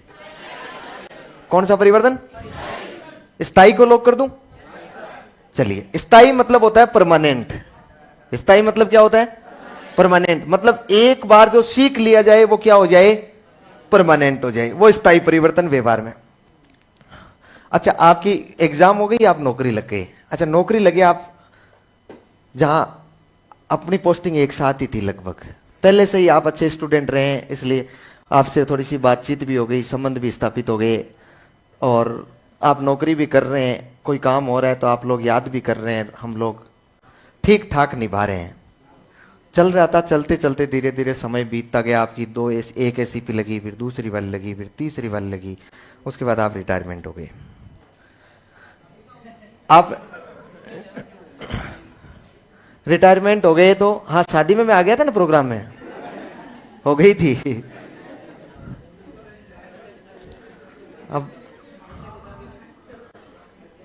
अब थोड़ा सा आगे आगे चलो। अब यार मैं अब रात भर आपकी रखवाली थोड़ी कर सकता हूं यार।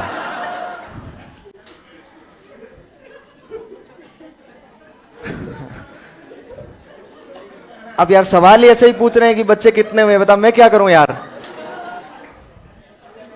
सुनो अब मेरी बात ध्यान से, छोरो सुन लो तुम, व्यवहार में परिवर्तन नहीं होगा नहीं। अच्छा परिवर्तन कैसा हो गया? स्थायी।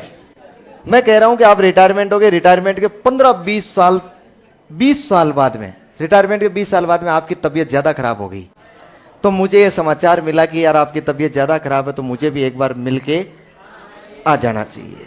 आपकी सिचुएशन थी नहीं चलने की, अरे तो सुने यार।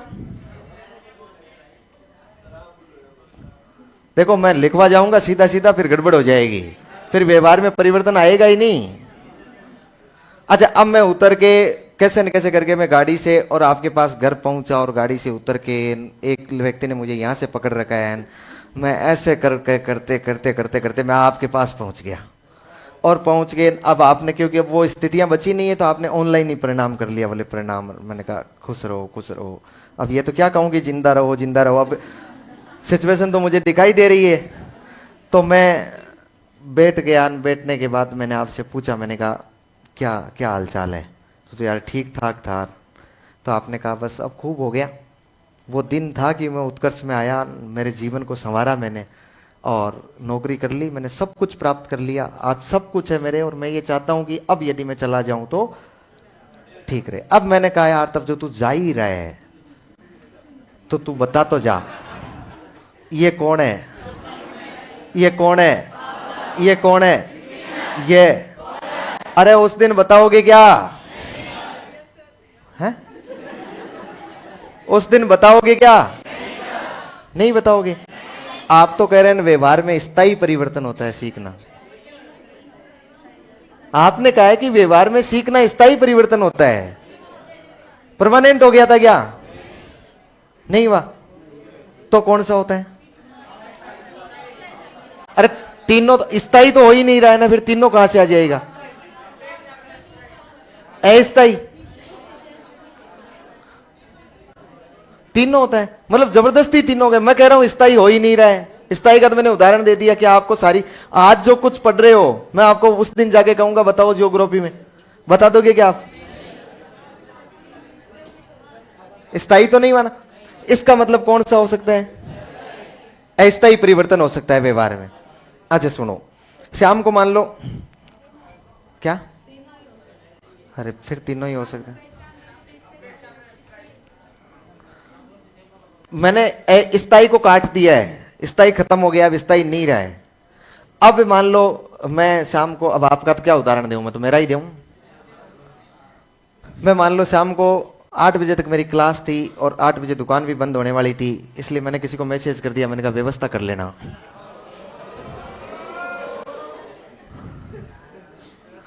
छोरियों तुम समझ तो रही हो ना मैं क्या कह रहा हूं? नहीं समझ रहे हो? मैं कह रहा हूं एक क्वार्टर ले आना, 8 बजे दुकान बंद हो जाएगी।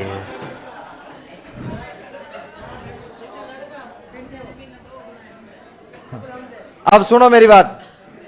अब उसने व्यवस्था कर ली, मैं 8 बजे पहुंचा और मैंने कहा आज अच्छी हल्की हल्की ठंड भी है, और अपने छत के ऊपर टेबल लगा दे और थोड़ा वो चकना वकना सलाद वलादन जो है वो ले। उसने लगा दिया। अच्छा मैंने शुरू किया, उसको खोला और खोल के मैंने 1 गिलास, 2 3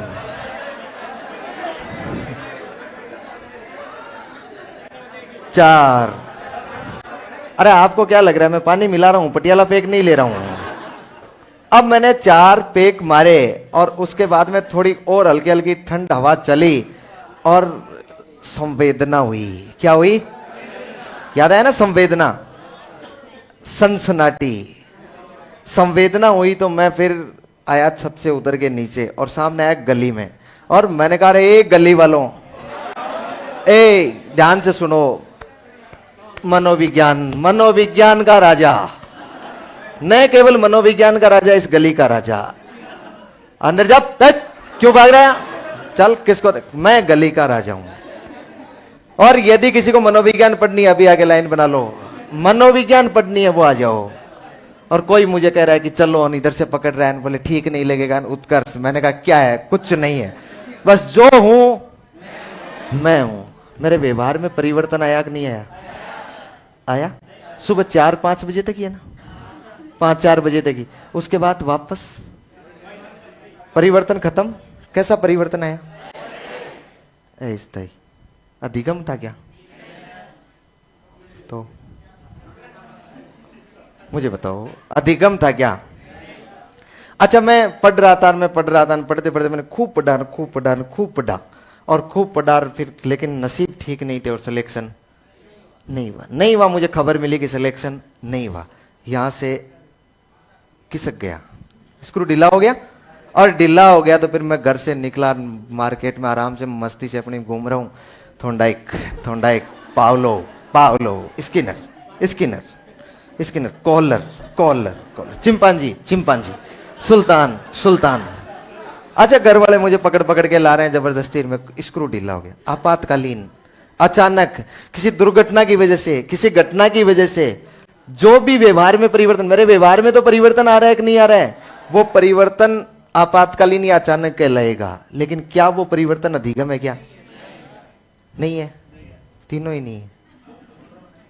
व्यवहार में परिवर्तन। अब इसको मैं थोड़ा सा आपके कहे अनुसार इन दोनों के बीच में स्थापित करता हूं, और इन दोनों के बीच में स्थापित करने के लिए मुझे इसके पास में एक शब्द लिखना पड़ेगा, और वो होगा अपेक्षाकृत। क्या शब्द लिखना पड़ेगा? ध्यान रखना, व्यवहार में अस्थायी परिवर्तन अधिगम नहीं है, आपातकालीन या अचानक परिवर्तन अधिगम नहीं है। केवल कौन सा परिवर्तन है? अपेक्षाकृत। अपेक्षाकृत का मतलब होता है जब तक आपको उसकी जरूरत है तब तक वो स्थायी रह जाए। आज आपने जो कुछ सीखा है ना, यदि वो एग्जाम तक आपके मस्तिष्क में रह जाए, आपके व्यवहार में परिवर्तन रह जाए, इसका मतलब वो अपेक्षाकृत स्थायी है। क्या है? अपेक्षाकृत। अब मैं ये कह सकता हूं ना कि किसी प्राणी के व्यवहार में आया अपेक्षाकृत परिवर्तन अधिगम कहलाता है, अपेक्षाकृत स्थायी परिवर्तन अधिगम कहलाता है। यहां तक कंप्लीट हो गया। देखिए, इससे और आगे बढ़ता हूं। ये जो व्यवहार में जो स्थायी परिवर्तन आता है ना, अपेक्षाकृत स्थायी परिवर्तन, ये 2 कारणों से आता है। ये 2 कारणों से आता है। एक तो आता है चेतन मन के परिणाम स्वरूप, और दूसरा आता है अचेतन मन के परिणाम स्वरूप। 2 तरीके से आ सकता है। चेतन मतलब मैंने आपको थोड़ा सा समझाया होगा, चेतन मतलब जिस पर अपना नियंत्रण हो, वही होता है ना चेतन।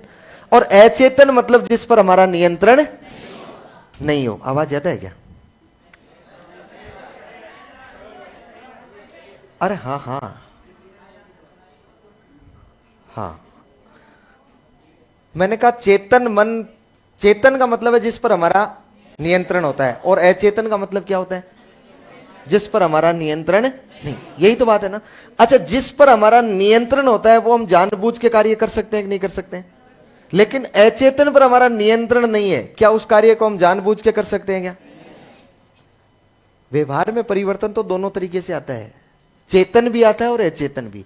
मतलब व्यवहार में परिवर्तन हम जानबूझकर भी ला सकते हैं, और अपने व्यवहार में परिवर्तन अपने आप ही आ जाता है, वो अचेतन होता है। अपने आप व्यवहार में परिवर्तन जैसे कैसे आया? जैसे मान लो एक बच्चा जब बड़ा हो रहा है तो आप याद करके देखो, उसके दांत गिरना, उसके बाद नए दांत आना, फिर वो बड़ा हो रहा है, बूढ़ा हो रहा है, उसके बाद उसके दांत वापस गिर जाना, बाल आना, सफेद होना, बाल गिरना। कैसा परिवर्तन है? परिवर्तन अस्थायी नहीं है, लगभग स्थायी है, अपेक्षाकृत स्थायी है। अपेक्षाकृत स्थायी मतलब दांत आ गए ना तो वो 20, 25, 30, 40 साल तक गिरेंगे नहीं, रहेंगे। वो तो अलग बात है कि आपकी जीभ ने ज्यादा कारनामा कर लिया हो तब गिर गए होंगे, वो अलग बात है। दांत तो अपेक्षाकृत क्या होंगे? स्थायी होंगे। अपेक्षाकृत स्थायी परिवर्तन हुआ आपके व्यवहार में, लेकिन आप पर क्या आपका नियंत्रण है क्या? शरीर में बहुत सारे चिन्हों का उदय होना, बहुत सारे चिन्हों का लोप हो जाना, आपकी आवाज का भारीपन हो जाना, आपकी मांसपेशियां मजबूत हो जाना, आगे आपकी मांसपेशियां वापस कमजोर हो जाना, इन सारी चीजों पर आपका नियंत्रण थोड़ी है। जानबूझ के थोड़ी करते हैं आप। या फिर आप ये सोचते हैं कि नहीं देखिए मैं बाल्यावस्था में नहीं आना चाहता हूं, मैं शैशवावस्था से सीधा किशोरावस्था में आऊंगा, और मैं किशोरावस्था में ही रहना चाहता हूं, मैं अगले 20 साल तक किशोरावस्था में रहूंगा, अगले 40 साल तक मैं किशोरावस्था में रहूंगा। ऐसा हो सकता है क्या? क्या आपका कोई नियंत्रण है क्या? यदि जिस पर आपका नियंत्रण नहीं हो, मैं कह सकता हूं ना अचेतन मन के कारण परिवर्तन हुआ है। और इस प्रकार का परिवर्तन अधिगम नहीं कहलाता है, परिपक्वता कहलाता है। क्या कहलाता है? मैच्योरिटी कहलाता है। इसका मतलब आपके व्यवहार में यदि परिपक्वता के कारण कोई अपेक्षाकृत स्थायी परिवर्तन आ रहा है ना, वो भी अधिगम नहीं है। तो कौन सा है? इसका मतलब आपके व्यवहार में जानबूझ के यदि आप कोई अपेक्षाकृत स्थायी परिवर्तन ला रहे हैं ना, वो परिवर्तन क्या कहलाएगा? अधिगम कहलाएगा। लेकिन एक बात ध्यान रखिए, जानबूझ के आप अपने व्यवहार में परिवर्तन लाना चाहोगे ना, तो वो किसी भोपाजी के द्वारा नहीं आ सकता है। उसके लिए आपको अभ्यास करने की जरूरत पड़ेगी, प्रशिक्षण की जरूरत पड़ेगी, अनुभवों की जरूरत पड़ेगी। यदि आप बैठे बैठे ये सोचो कि यार मेरे व्यवहार में परिवर्तन आ जाए, व्यवहार में परिवर्तन का मतलब जैसे मैं डांस सीख जाऊं, ये व्यवहार में परिवर्तन है। तो डांस सीख जाऊं तो क्या बिना अभ्यास, बिना अनुभव और बिना प्रशिक्षण के सीख सकते हैं? मैं मनोविज्ञान सीख जाऊं तो क्या बिना अभ्यास प्रशिक्षण के सीख सकते हैं? जानबूझ के तो यही होता है ना कि यार मैं कूदना सीख जाऊं, या फिर मैं कोई गेम सीख जाऊं, कोई खेलना सीख जाऊं, तैरना सीख जाऊं। यदि किसी भी प्रकार का कोई भी आप लोग सीखना चाह रहे हैं ना जानबूझ के, जिसको उस जानबूझ के सीखने के लिए आपको किस चीज की जरूरत पड़ेगी? अभ्यास की जरूरत पड़ेगी। आपको उसके लिए किसकी जरूरत पड़ेगी? प्रशिक्षण की जरूरत पड़ेगी। और आपको इसके लिए किसकी जरूरत पड़ेगी? अनुभव की जरूरत पड़ेगी। अब मुझे बताइए, मैं इसको एक लाइन में बांधूं तो ध्यान से सुनना। मैं कह सकता हूं अनुभव, अभ्यास एवं प्रशिक्षण के परिणाम स्वरूप व्यक्ति के व्यवहार में हुआ अपेक्षाकृत स्थायी परिवर्तन अधिगम कहलाता है। बात समझ रहे हैं ना? अनुभव, अभ्यास एवं प्रशिक्षण के द्वारा चेतन मन के परिणाम स्वरूप व्यक्ति के व्यवहार में हुआ अपेक्षाकृत स्थायी परिवर्तन क्या कहलाता है? अधिगम कहलाता है। इसका मतलब है अस्थायी परिवर्तन भी अधिगम नहीं है, आपातकालीन भी अधिगम नहीं है, और अपने आप आया व्यवहार में परिवर्तन भी अधिगम नहीं है। क्या है ये? परिपक्वता है। केवल चेतन मन के, चेतन मन का मतलब होता है जानबूझ के किया गया परिवर्तन। और जानबूझ के हम जो परिवर्तन करते हैं उसके लिए हमें किसकी जरूरत रहेगी? अनुभव की, अभ्यास की और प्रशिक्षण की जरूरत पड़ेगी। बात क्लियर है? एक लाइन लिखो तो।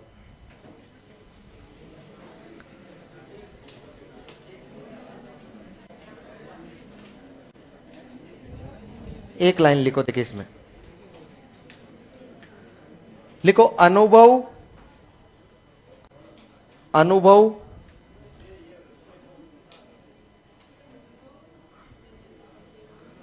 अनुभव, अभ्यास,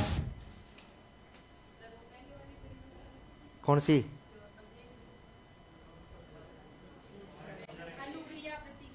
नहीं, वो नहीं लिखनी है, वो जगह जगह आएगी, उस जगह लिखाता जाऊंगा मैं।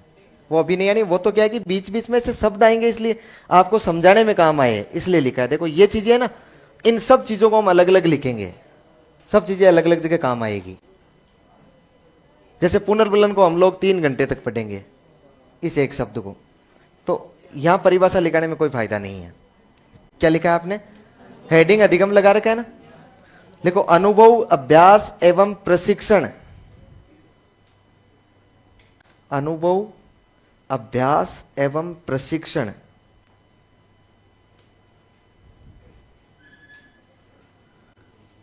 के द्वारा,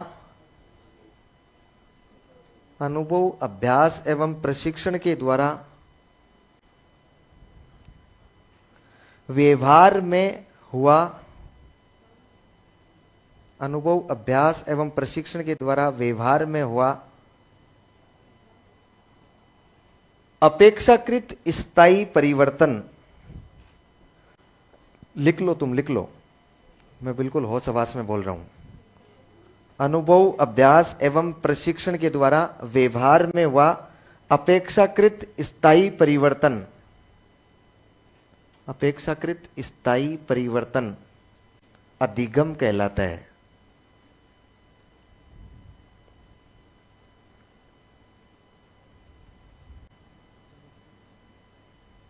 अपेक्षाकृत स्थायी परिवर्तन अधिगम कहलाता है। अच्छा, मैंने इसमें से एक शब्द गायब किया ना, चेतन। ध्यान रखिए, ये अपने आप में अंडरस्टूड है ये बात कि चेतन का मतलब ही अनुभव, अभ्यास और प्रशिक्षण है। ये क्यों करना पड़ रहा है? ये जानबूझ के की जाने वाली क्रियाएं हैं। इसलिए चाहे तो इनको लिख दे चाहे केवल इसको लिख दे, केवल हम ये कह सकते हैं चेतन मन के परिणाम स्वरूप। तो चेतन आपके समझ में नहीं रहेगा, इसकी वजह से हमने क्या लिख लिया है, अनुभव, अभ्यास और प्रशिक्षण, ये सारी चेतन क्रियाएं हैं। ये जो क्रिया है ना, ये कॉन्शियस एक्शन है, ये अनकॉन्शियस नहीं है। ये चेतन मतलब जानबूझ के की जाने वाली क्रियाएं हैं। क्या लिखा आपने, अनुभव, अभ्यास एवं प्रशिक्षण के द्वारा व्यवहार में वह अपेक्षाकृत स्थायी परिवर्तन अधिगम कहलाता है। नेक्स्ट लाइन में लिखो,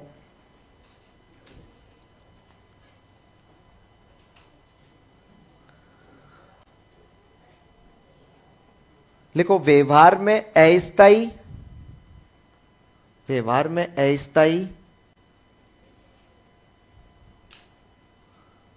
एवं अचानक परिवर्तन, एवं अचानक परिवर्तन होना अधिगम नहीं है, एवं अचानक परिवर्तन होना अधिगम नहीं है। जैसे जैसे मादक पदार्थ, जैसे मादक पदार्थों का सेवन, मादक पदार्थ में सब आ गया ना, मादक पदार्थों का सेवन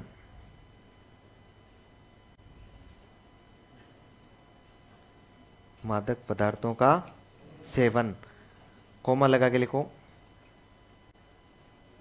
दुर्घटना, दुर्घटना,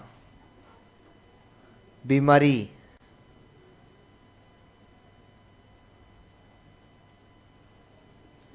दुर्घटना, बीमारी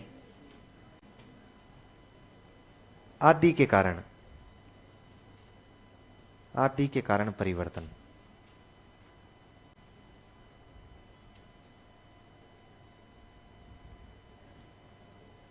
आदि के कारण परिवर्तन। एक बात तो क्लियर हो गई। अच्छा एक सवाल पूछता हूं आपको मैं ना, जवाब देना। देखिए, एक चिड़िया का बच्चा, ध्यान से सुनना ना, एक एक शब्दों को सुनना है। एक चिड़िया का बच्चा निश्चित समय पश्चात उड़ना सीख रहा है, क्या यह अधिगम है क्या? कितने लोग मानते हैं कि यह अधिगम है? क्वेश्चन, एक चिड़िया का बच्चा निश्चित समय पश्चात उड़ना सीख रहा है, क्या यह अधिगम है क्या? कितने लोग मानते हैं है? बहुत बढ़िया। कितने लोग मानते हैं नहीं है? अच्छा दूसरा, दूसरा बाकी वाले लोग कुछ नहीं मान रहे हैं ना। दूसरा सवाल मेरा, एक मनुष्य का बच्चा निश्चित समय पश्चात चलना सीख रहा है, एक मनुष्य का बच्चा निश्चित समय पश्चात चलना सीख रहा है, क्या यह अधिगम है क्या?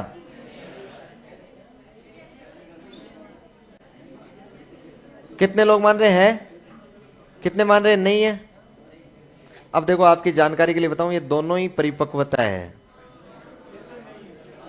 जानबूझ के नहीं है। जानबूझ के तब होता जब निश्चित समय से पहले ही सीखता, तब अधिगम हो सकता था। निश्चित समय पश्चात उड़ना सीख रहा है, इसका मतलब ये एक परिपक्वता परिवर्तन है, शारीरिक अवस्था परिवर्तन है, ये परिपक्वता है, ये मैच्योरिटी है उसकी, ये अधिगम है। अधिगम तो शुद्ध रूप से जानबूझ के किया जाता है। यदि एक मनुष्य का बच्चा 1 महीने का है वो चलना सीख रहा है, तब अधिगम है, तब उसने जानबूझ के किया है। वरना तो वो एक क्या है, मांसपेशीय परिवर्तन है, और उस परिवर्तन के कारण वो क्रियाएं सीखेगा। लिखो, लिखो, एक चिड़ी, डायरेक्ट लिखना है ना अगली लाइन में। एक चिड़िया का बच्चा, एक चिड़िया का बच्चा निश्चित समय पश्चात उड़ना सीखता है,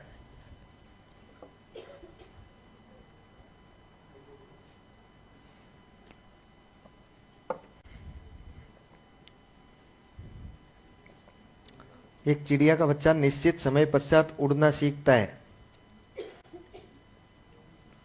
ये अधिगम न होकर,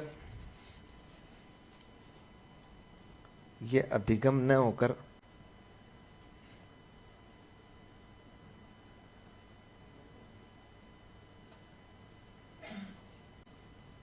अवस्था परिवर्तन है, यह अधिगम न होकर अवस्था परिवर्तन है, अर्थात परिपक्वता है।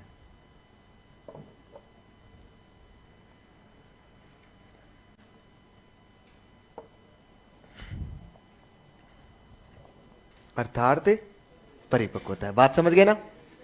क्लियर रहेगा यहां तक? अभी हमने सिर्फ ये जाना है कि अधिगम क्या है, अधिगम की एक परिभाषा जानी है, हल्की सी, की अधिगम क्या होता है। ठीक है, अब हम लोग लिखेंगे कुछ अधिगम की परिभाषाएं, ताकि हमें और चीजें क्लियर हो कि अधिगम क्या होता है, ताकि और चीजें हमें क्लियर हो कि अधिगम क्या होता है। लिखो। अच्छा देखो, किसी भी परिभाषा को बिना समझे नहीं लिखना है, समझना जरूरी है उसको, है ना? लिखो, सबसे पहली परिभाषा लिखो, गिलफोर्ड। गिलफोर्ड क्या हो गया?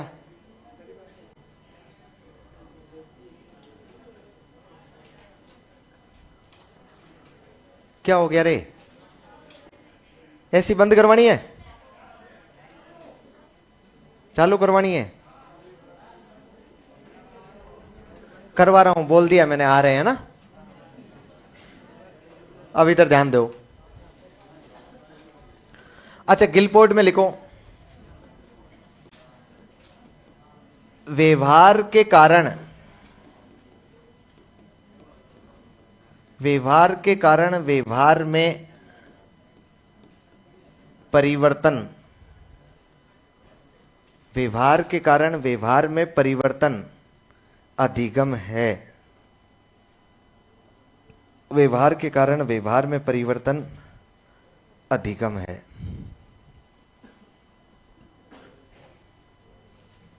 दूसरा लिखो,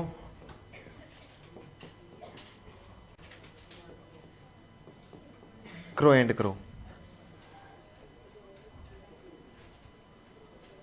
क्रो एंड क्रो,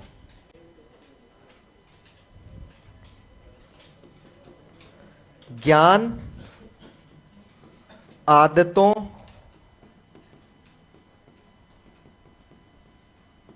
एवं अभिवृत्तियों का अर्जन,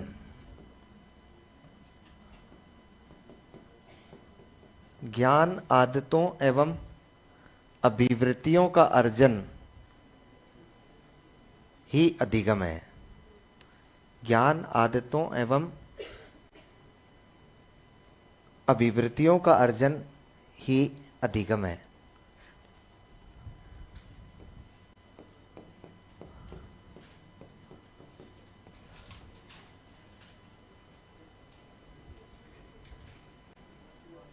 फिर लिखो गेट्स।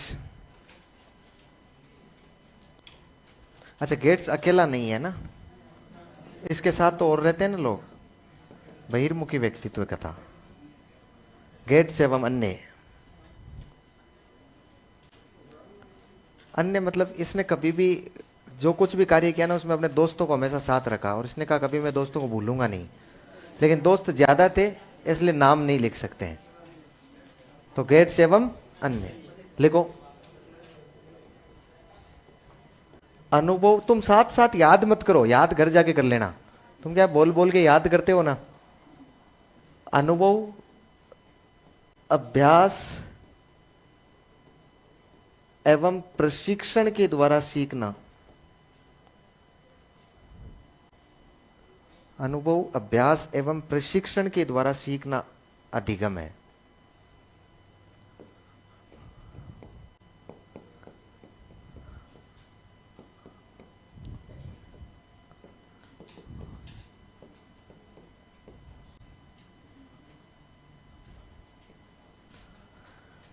एवं प्रशिक्षण के द्वारा सीखना अधिगम है। अगला लिखो, क्रोनबेक।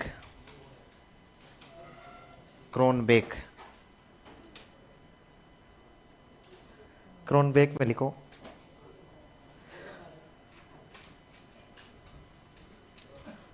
क्रोनबेक लिखो, अनुभवों से सीखना अधिगम है। अनुभवों से सीखना अधिगम है।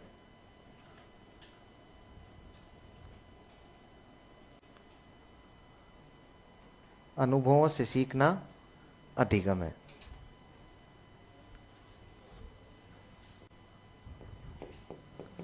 फिर लिखो स्किनर।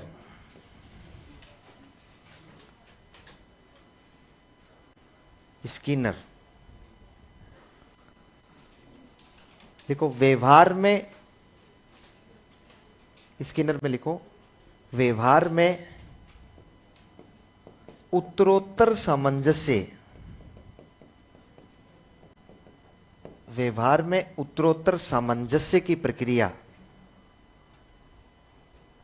व्यवहार में उत्तरोत्तर सामंजस्य की प्रक्रिया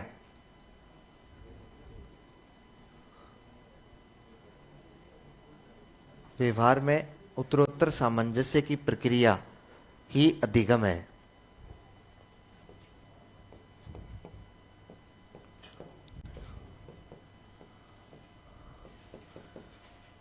वुडवर्थ ने दो बातें कही। वुडवर्थ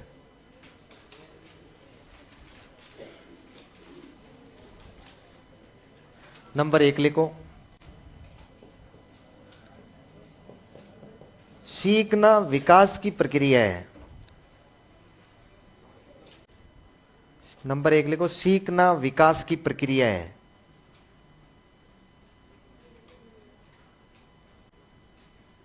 सीखना विकास की प्रक्रिया है।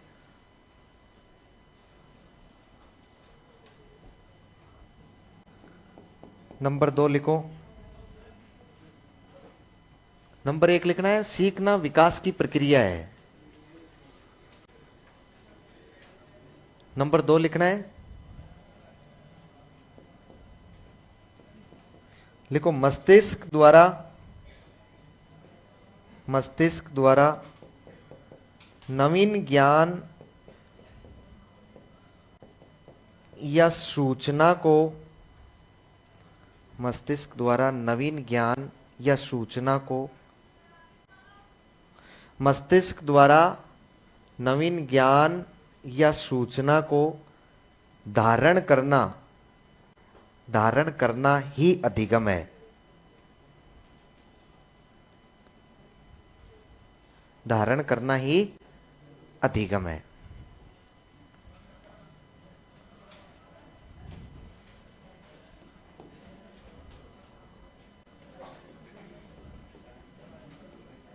एक व्यक्ति लिखो हिलगार्ड।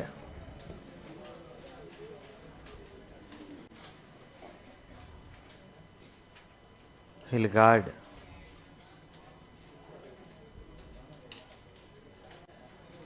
लिखो अपने आप को नवीन परिस्थितियों, अपने आप को नवीन परिस्थितियों में अनुकूलित करना ही अधिगम है। अपने आप को नवीन परिस्थितियों में अनुकूलित करना ही अधिगम है। अपने आप को नवीन परिस्थितियों में अनुकूलित करना ही अधिगम है। अपने आप को नवीन परिस्थितियों में अनुकूलित करना ही अधिगम है। अगला लिखो मर्फी। बर्फी नहीं है, मर्फी। मर्फी लिखो व्यवहारिक दृष्टिकोण। व्यवहारिक दृष्टिकोण, व्यवहारिक दृष्टिकोण का परिमार्जन, व्यवहारिक दृष्टिकोण का परिमार्जन करना ही अधिगम है। व्यवहारिक दृष्टिकोण का परिमार्जन करना ही अधिगम।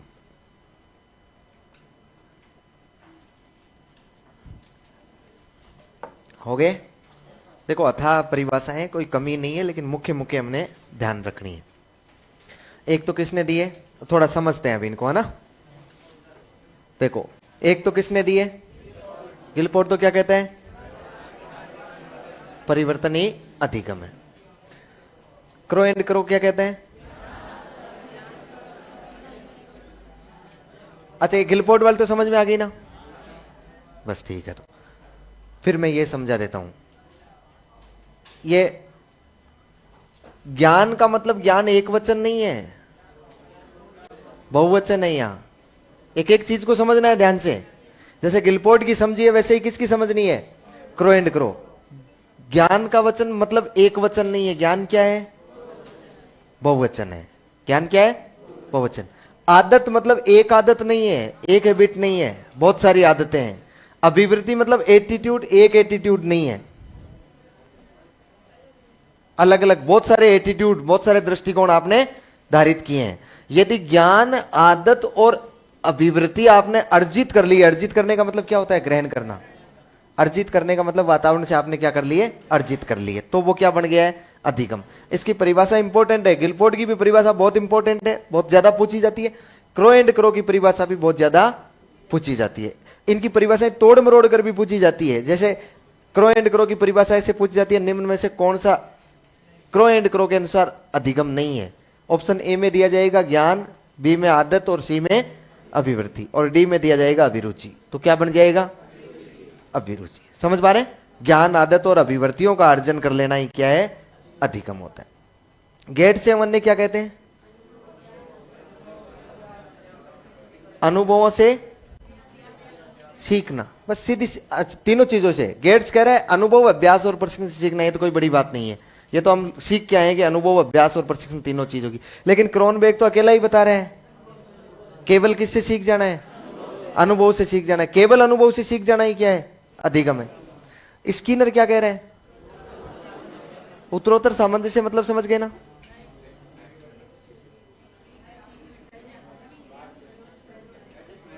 जैसे उत्तरोत्तर सामंजस्य का मतलब आपके मस्तिष्क में जितने भी मैं अनुभव डाल रहा हूं ना, उत्तरोत्तर सामंजस्य। जैसे मान लीजिए मैंने पहले तो केवल आपको शुरू किया था, उसके बाद में धीरे शिक्षा का अर्थ बताया, उसके बाद में शिक्षा मनोविज्ञान का अर्थ बताया, फिर आपको प्रमुख जनक बताए, फिर आपको अधिगम बताया जा रहा है, परिभाषाएं बताई जा रही है। एक एक चीजें आप लोग क्या करते जा रहे हैं?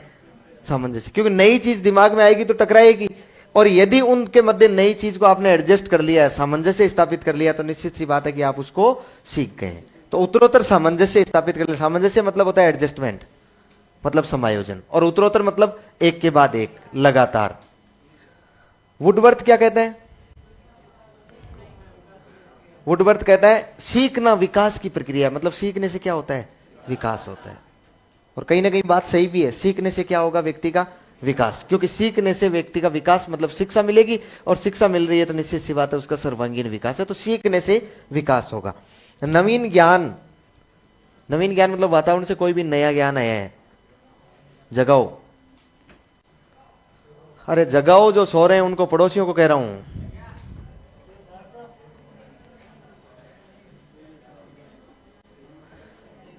नवीन ज्ञान, नवीन ज्ञान का मतलब क्या होता है? नया ज्ञान। नवीन ज्ञान मतलब वातावरण से कोई भी नया ज्ञान आया है। या नवीन सूचना मतलब वातावरण से कोई भी सूचना आई है, उसको अपने मस्तिष्क में क्या कर लेना? धारण कर लेना। नए ज्ञान को अपने मस्तिष्क में धारण कर लेना क्या कहलाएगा? अधिगम कहलाएगा। और ऐसी बात हिलगार्ड कह रहा है। हिलगार्ड कह रहा है कि आप बिग होल से नीचे आए और इस होल में आके आपने यदि अपने आप को अनुकूलित कर लिया है, तो इसका मतलब आप लोग कुछ ना कुछ सीखे हैं।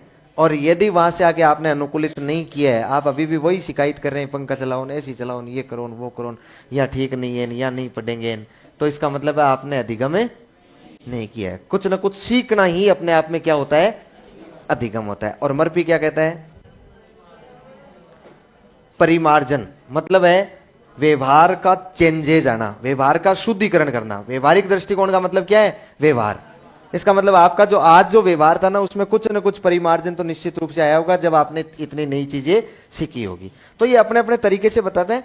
बस ज्यादा इंपॉर्टेंट रहती है गिलफोर्ड की परिभाषा, और इंपॉर्टेंट रहती है क्रो एंड क्रो की भी, और इंपॉर्टेंट इसकी भी रह रही, स्किनर की उत्तरोत्तर सामंजस्य वाली। ये परिभाषाएं थोड़ी सी ज्यादा इंपॉर्टेंट बनती है। क्लियर है?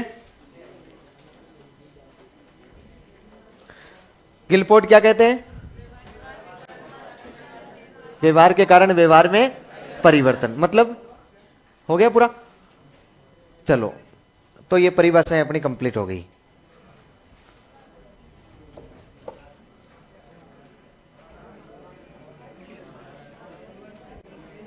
आगे बढ़ेंगे, समझ आ गई है ना?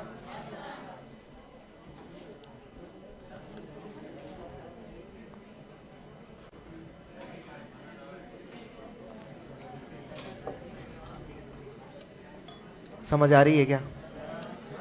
थोड़ी थोड़ी गणेश समझ में आई क्या?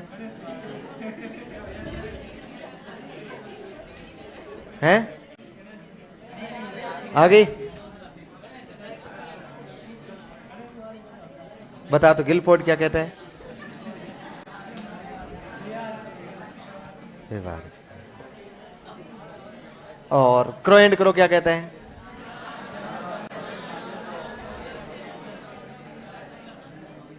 ठीक है।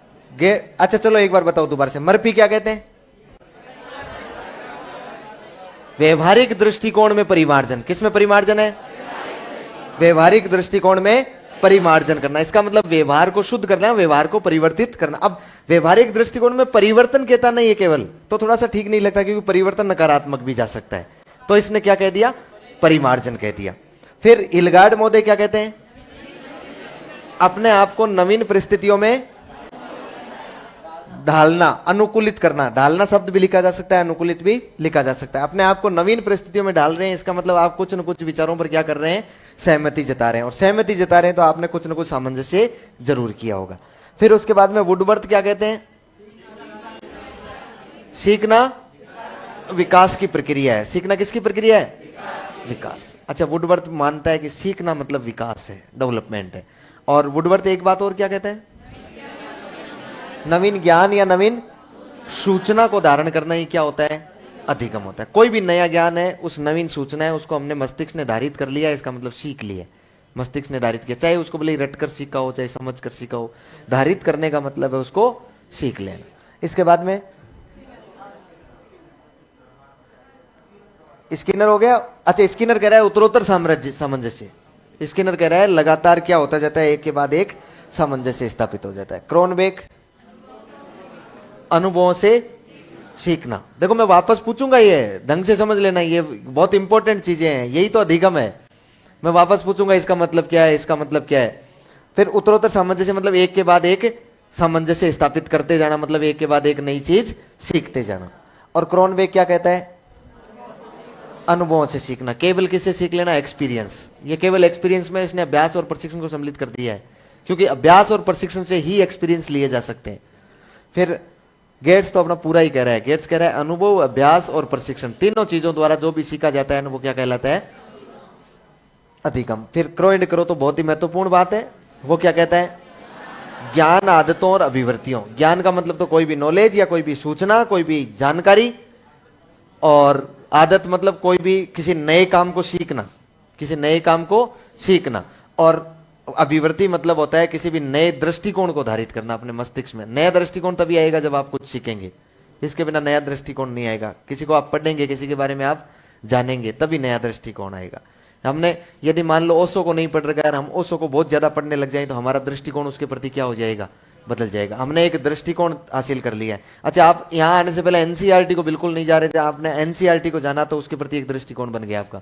आरएससीईआरटी को नहीं जान रहे थे, उसके प्रति एक दृष्टिकोण बन गया। अधिगम को नहीं जान रहे थे, अधिगम को सीख रहे हैं तो उसके प्रति एक एटीट्यूड विकसित हो गया। तो ये जितनी भी अभिवृत्तियां हम लोग बना रहे हैं या अभिवृत्तियां अर्जित कर रहे हैं, वही क्या है? अधिगम। और महत्वपूर्ण, सबसे महत्वपूर्ण ये भी है गिलफोर्ड की। गिलफोर्ड कहता है व्यवहार के कारण व्यवहार में परिवर्तन आ जाए। चलिए, आ गई सारी समझ में? व्यवहार के कारण व्यवहार में परिवर्तन कैसे होता है? कैसे होता है?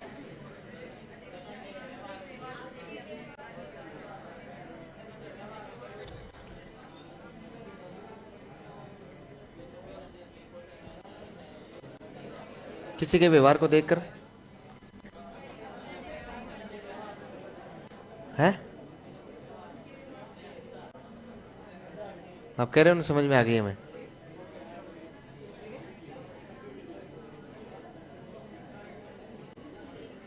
अच्छा, किस किस को समझ में नहीं आई है? किसको समझ में नहीं आई? गिलफोर्ड वाली? आपको? आपको नहीं आई गिलफोर्ड वाली? और किसको नहीं समझ में आई? आपको ही नहीं आई? आपको नहीं आई? आपको नहीं आई? क्या नाम है आपका? है हितिशा? हितिशा नहीं, आपका जो भी नाम होगा, खड़े हो आप, खड़े हो, खड़े हो। मेरा एक ही काम है कि यहाँ केवल आपको बकवास करता रहूं इस अधिगम अधिगम अधिगम पर, समझ में नहीं तो क्या क्या समझ में नहीं आया इसमें? इसमें क्या क्या समझ में नहीं आया इसमें? नहीं तो क्यों क्यों समझ में नहीं आया? मेरा एक काम है कि मैं आपके बाप का नौकर लगा हुआ हूं यहाँ, नहीं तो मैं काम ही है कि मेरा, मैं केवल और केवल सिखाता ही रहूंगा कि आपको। आप एक काम कीजिए, आप अपना बैग उठाइए, जाइए, आप जाइए। आप नहीं, आपको क्यों नहीं समझ में आया? अच्छा, यही परिवर्तन है। गिलफोर्ड कह रहा है, गिलफोर्ड कह रहा है कि यदि मेरे व्यवहार के कारण आपके व्यवहार में परिवर्तन आ रहा है, यह अधिगम है।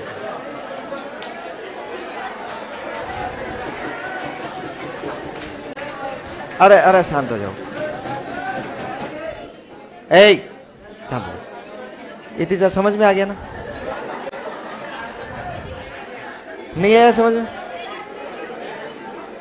पानी पिलाओ, थोड़ा पानी पिलाओ, बच्चे को पानी पिलाओ। बेटा ये परिवर्तन है, ये अधिगम है, जीवन में नहीं भूला जाएगा।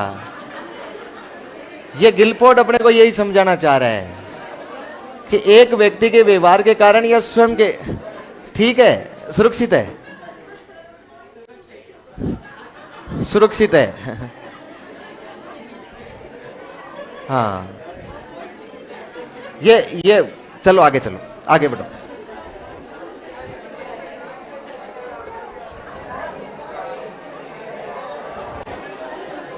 अरे शांत हो जाओ रे यार,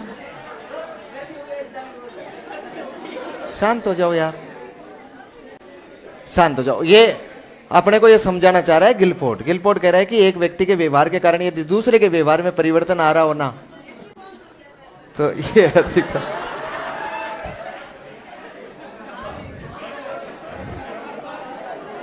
कैसे समझाऊं, बताऊं?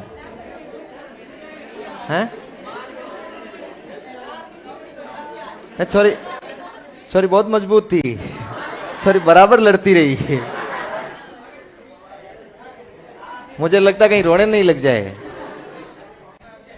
कोई बात नहीं, इतनी देर। अरे तुम क्यों लोड ले रहे हो? तुम क्यों लोड ले? मैं संभाल लूंगा, शांत रहो तुम। कोई बात नहीं, इतनी देर नहीं रोई है तो अब नहीं रोना है। हाँ, लिखो आगे। अधिगम की विशेषताएं, अधिगम की विशेषताएं।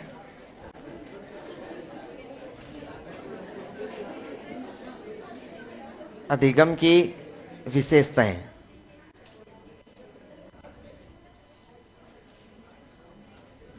अधिगम की विशेषताएं। लेकिन एक बात तो है, इसी तरह तुमने दोस्तों को तो देखा होगा, हैं? जो खुद ये कहते हैं कि बस तुम सांप के बिल में अंगुली डाल, मैं मंत्र पढ़ता हूं। देख लिया ना? समझ में इसको नहीं आया था, हाथ खड़ा इसने पकड़ के तेरा कर दिया। हाँ, लिखो विशेषताएं। विशेषताएं।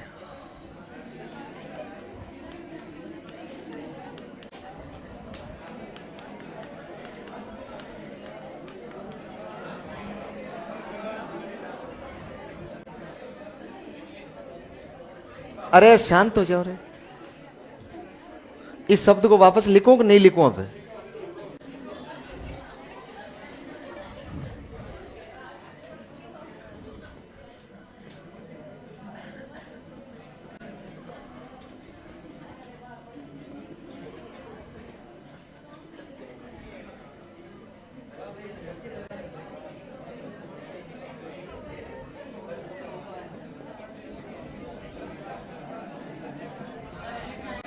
अरे लिखना नहीं है, सवाल पूछ रहा हूं मैं।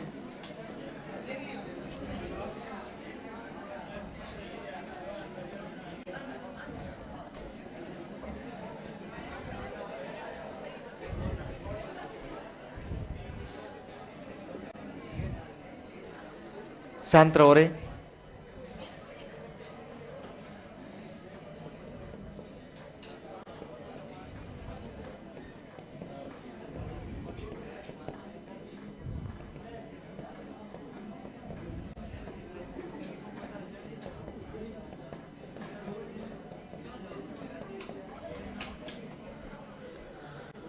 अच्छा देखिए ध्यान से, पहले फेंकना नहीं है ना, जवाब देना हाथ खड़ा करके। मैं जब पूछूं तब सहमत होना है। और इसके बाद में हमें विशेषताएं समझ में आएगी, ताकि हम क्या पढ़ने जा रहे हैं ये हमारे समझ में तो आएगी। अधिगम की विशेषताएं में से आप से एक ही सवाल पूछा जाएगा, निम्न में से कौन सी अधिगम की विशेषता नहीं है, मतलब जो अधिगम के बारे में सत्य कथन नहीं है। क्योंकि अधिगम थोड़ा सा पेचीदी चीज है, आपको समझ रहे हो ना। देखो अस्थायी, स्थायी, आपातकालीन, फिर उनमें से हम केवल निकाल के लाए अपेक्षाकृत स्थायी, फिर उसके बाद में चेतन और अचेतन, उनमें से हम लोग निकाल के लाए चेतन। इसका मतलब अधिगम क्या है और अधिगम क्या नहीं है, इन दोनों के मध्य हमारा विवाद लगातार बना रहेगा। तो देखिए, आपको इस प्रकार का कोई एक सवाल पूछा जाएगा जिसमें यह पूछा जाएगा निम्न में से क्या अधिगम नहीं है, मतलब कौन सा एक कथन गलत है। तो मैंने यहां पर 4 कथन लिखे हैं, उनमें से एक कथन सही नहीं है, 3 कथन सही है। अब आपको छांटना यह है कि अधिगम के बारे में वो कौन सा कथन है जो गलत है। शांति से पहले केवल देख लेना इसको, पहले फेंकना नहीं है। किसने कहा? किसने कहा? उसको मैंने कहा ना, जवाब देना नहीं है।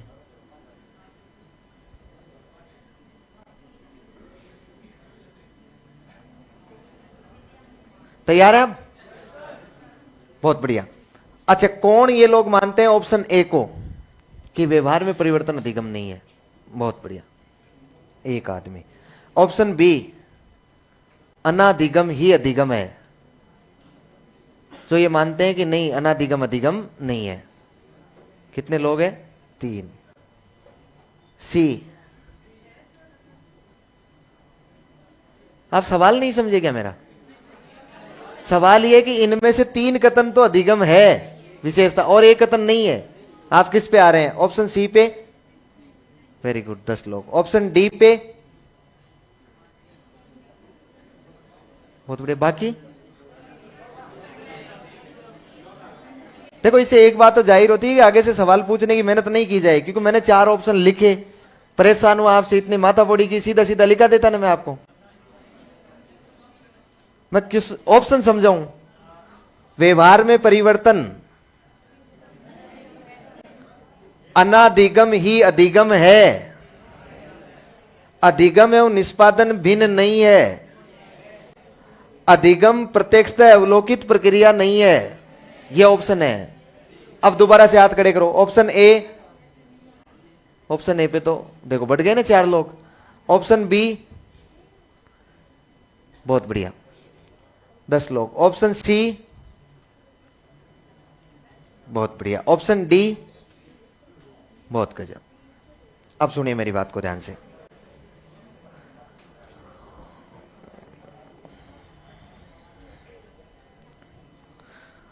अच्छा, अब मैं बात किसकी कर रहा हूं?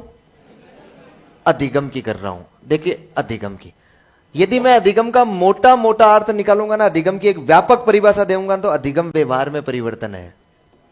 अधिगम क्या है? व्यवहार में परिवर्तन। यदि मैं संकीर्ण अर्थ में नहीं जाऊंगा, तब तक अधिगम व्यवहार में परिवर्तन बना रहेगा। संकीर्ण अर्थ में चला जाऊंगा तो फिर मुझसे पूछा जाएगा परिवर्तन कौन सा, तो मैं कहूंगा अपेक्षाकृत स्थायी परिवर्तन, अपेक्षाकृत स्थायी परिवर्तन, वांछित परिवर्तन, कई सारी चीजें इसमें जुड़ जाएगी। लेकिन अभी तक केवल हम लोग क्या मान रहे हैं? अधिगम व्यवहार में परिवर्तन। अच्छा, अधिगम अर्जित होता है कि वातावरण से होता है? नहीं, अधिगम वातावरण से अर्जित होता है, जन्मजात होता है? वातावरण से। इसका मतलब अधिगम वातावरण की उपज है कि नहीं है? कहां उपजा है ये? वातावरण से। अच्छा, अधिगम एक फैक्टर, तत्व, यानी एलिमेंट्स, कारक, यूनिट, इकाई या प्रोसेस?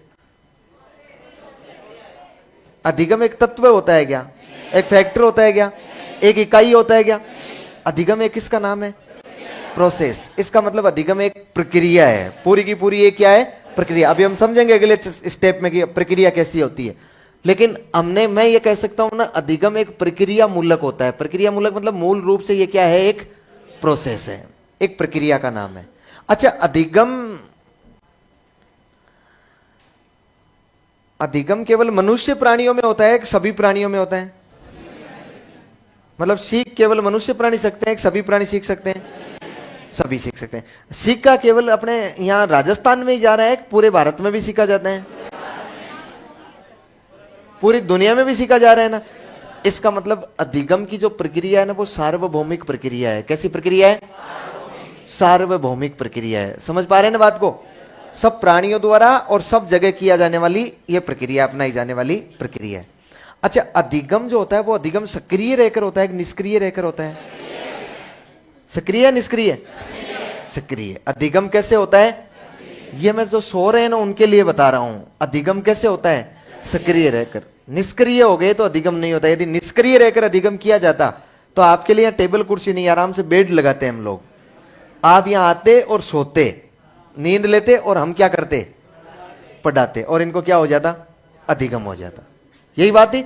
लेकिन अधिगम एक ऐसी प्रक्रिया है, सक्रिय, पूर्णतः एक्टिव प्रक्रिया है जब तक सक्रिय। अच्छा, अधिगम, अधिगम किसी भोपाजी द्वारा आका फेंकने से नहीं हो जाता है। अधिगम में समय लगता है। क्या लगता है? समय। अच्छा, समय क्यों लगता है? क्योंकि आप सोच के देखिए, आप सोच के देखिए, अधिगम जो होता है ना, वो अधिगम अनुभव, अभ्यास और प्रशिक्षण द्वारा होता है। और अभ्यास और प्रशिक्षण में क्या लगेगा? समय लगेगा। तो इसमें क्या लगेगा? समय लगेगा। अच्छा, फिर अगली बात और बताऊं अधिगम में। अधिगम एक समायोजन है कि नहीं है अपने आप में? अधिगम एक क्या है? समायोजन का मतलब है पहले से आपके अनुभव यहां पड़े हैं और आप नई चीज सीख रहे हैं। इसका मतलब अधिगम क्या हो गया? समायोजन। अधिगम समायोजन हो गया। अच्छा, अधिगम एडजस्टमेंट है। अधिगम, मुझे एक बात बताओ, आप जितने ही अनुभव लिए जा रहे हैं, अनुभवों का संगठन बोल सकता हूं ना मैं इसको। अनुभवों का क्या है? संगठन। अधिगम किसका संगठन है? अनुभवों का संगठन। अच्छा, मुझे एक बात बताओ, अधिगम औपचारिक परिस्थिति में होता है कि अनौपचारिक परिस्थिति में होता है? औपचारिक में। मतलब अनौपचारिक में अधिगम नहीं हो सकता? दोनों में हो सकता है ना। औपचारिक मतलब क्लासरूम में बैठकर सीखना, और अनौपचारिक मतलब कहीं भी सीखना। दोनों परिस्थितियों में हो सकता है। इसका मतलब अधिगम किसी भी परिस्थिति में हो सकता है। किसी भी परिस्थिति में हो सकता है। अधिगम किसी भी परिस्थिति में हो सकता है, चाहे आदमी भले औपचारिक परिस्थिति में रहे, चाहे भले अनौपचारिक परिस्थिति में रहे। ध्यान रखिएगा, किसी भी परिस्थिति में हो सकता है। अच्छा, अधिगम वांछित होता है। क्या होता है? वांछित होता है। वांछित का मतलब है अपनी इच्छा के अनुसार। क्योंकि जो भी कार्य जानबूझ के किया जाएगा, जो भी कार्य जानबूझ के किया जाएगा, वो वही कार्य किया जाएगा जिसकी हमें जरूरत होगी, नीड होगी। वांछित का मतलब क्या होता है? नीड, जरूरत, इच्छा के अनुसार।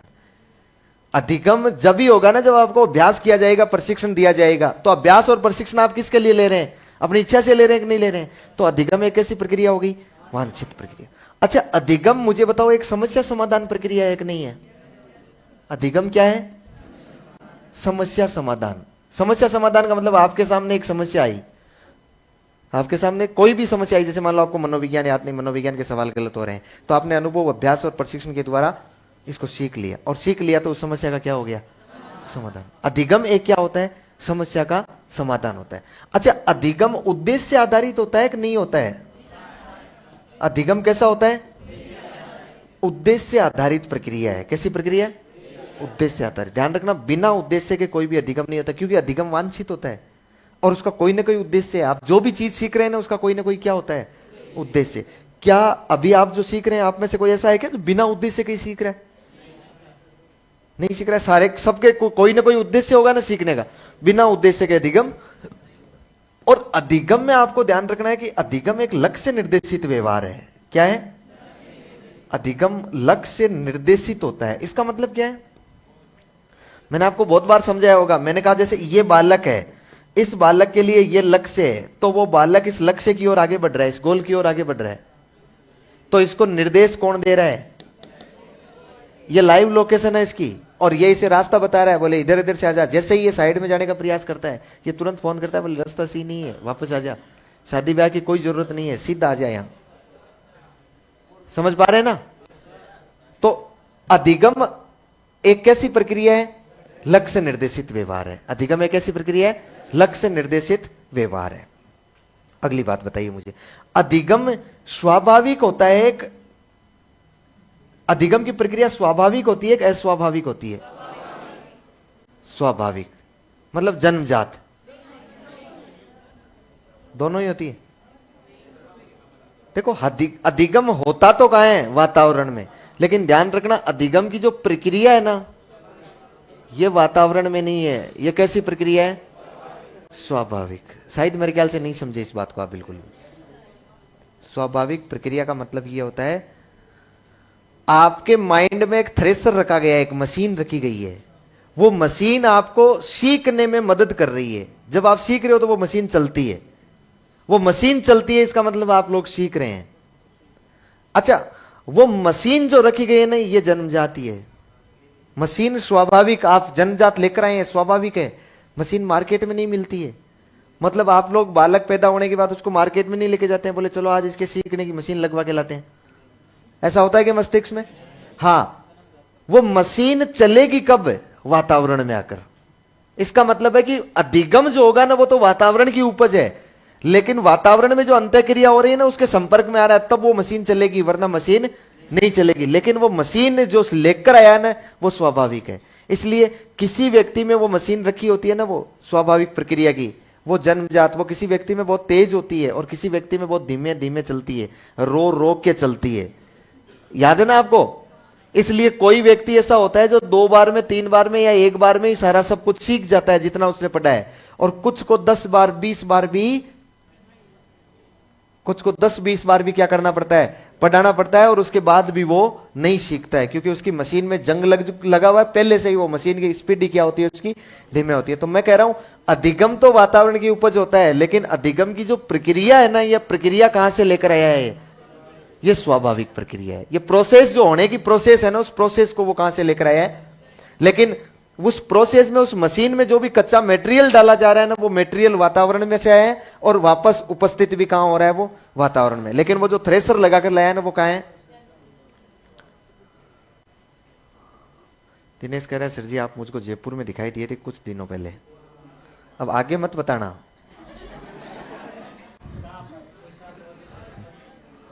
ये कुछ भी बता सकता है स्टूडेंट, हैं?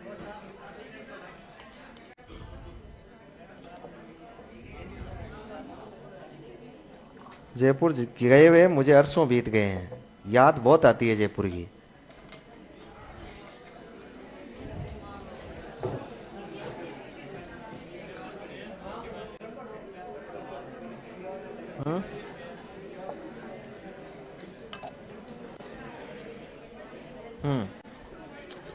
बस बेटा पूरा नहीं लिखना है, किसके साथ साथ देखा था, कहां देखा था, इतना ही लिखना है। मैं समझ गया हूं तेरी बात को। हाँ, क्या लिखा है? स्वाभाविक प्रक्रिया। रहने तुम, मेरी पोल खोल के आप क्या निकाल लोगे? हा? क्या जयपुर जाऊंगा तो पानी पूछ के खाऊंगा क्या वहां? रामखोर, पानी पूछ के तो यही खूब पड़े हैं, हैं?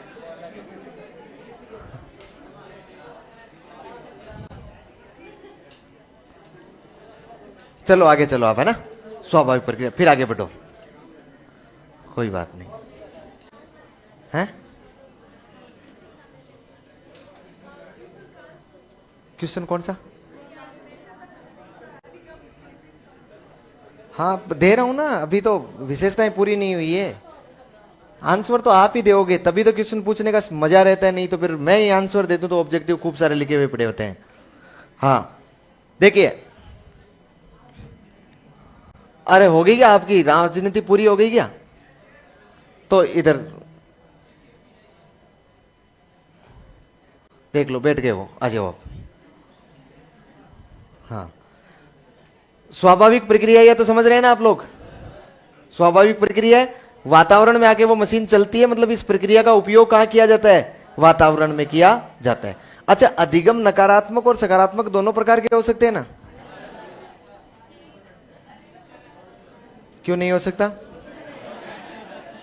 अधिगम नकारात्मक और सकारात्मक दोनों हो सकता है। अधिगम किसी भी प्रकार से हो सकता है। अधिगम सकारात्मक भी हो सकता है और अधिगम नकारात्मक, मतलब कुछ सकारात्मक तो वो होता है जो अपना समाज उसको सही मानता है, वो चीजें सीख रहा है, और जिसको समाज अपना सही नहीं मान रहा है वो चीजें सीख रहा है, तो नकारात्मक। जैसे दारू पीना, समाज सही नहीं मान रहा है। हाँ, जैसे जुए खेलना, है कि नहीं है? चलो, अरे ये क्या आज ही हो रहा है क्या? ये मेरे सवालों का जवाब दे रहे हैं कि ये क्लास अपनी है, कोई दूसरी में से आवाज आ रही है? ये क्या हो गया आज आपको? हैं? एक खड़ा हो देखे, एक कोई भी लड़का जो थोड़ा सा, हाँ, क्या हो रहा है ये?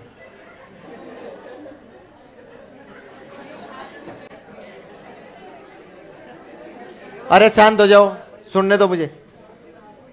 हाँ, इधर देख, मेरे से बात कर। हाँ, क्या हो रहा है? ये इतनी बातें कैसे हो रही है? इसका कारण जानना चाहता हूं। स्पेस के कारण, स्पेस के कारण बातें होती है। तो अब क्या समाधान किया जा सकता है? उसी हॉल में? अच्छा, ये हॉल क्यों बनाया गया? पढ़ने के लिए बनाया गया ना? क्या इस हॉल में कोई भी क्लास नहीं पढ़ती है क्या? देख, कई बार मैं आपकी बात को समझ गया, लेकिन एक टेबल पर 4 ही तो होंगे या 5 होंगे? इससे ज्यादा है क्या? नहीं नहीं, इसका मतलब अधिगम नहीं है। अधिगम समायोजन की प्रक्रिया है। और कई बार तो है ना, स्पेस कम होता है ना, तब बातें कम होती है।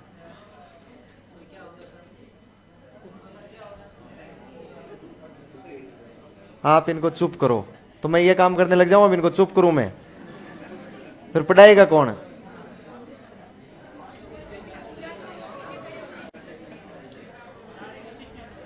चलो, एक काम करता हूं, मैं आपके साथ बातें करता हूं। चलो चलो, शुरू करो। तुम्हें जब लग जाए ना कि नहीं अब पढ़ना है, तब बता देना मुझे। हाँ,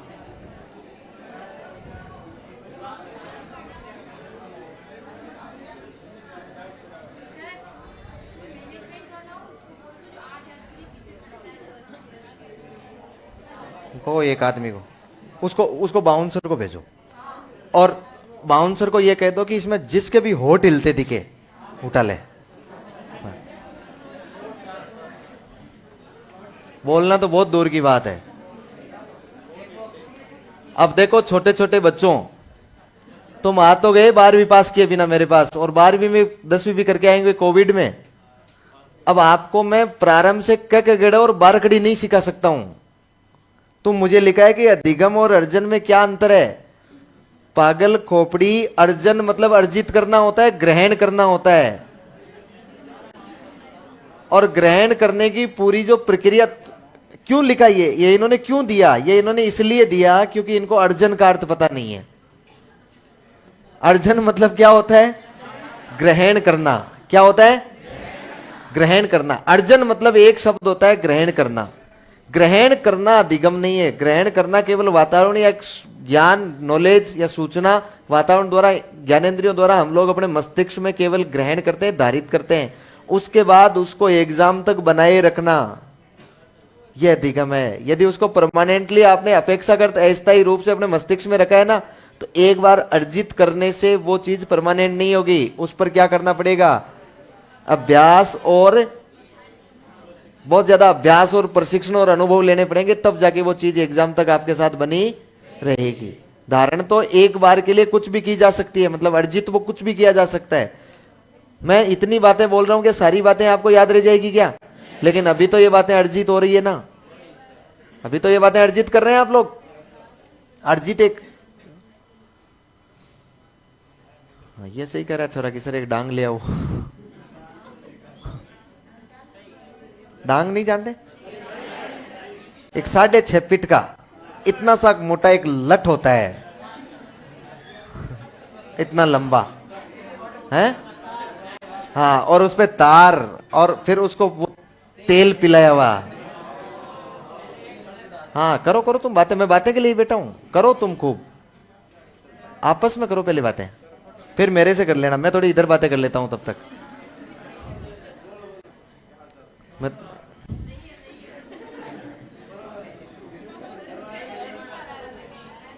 पहले से ही नहीं।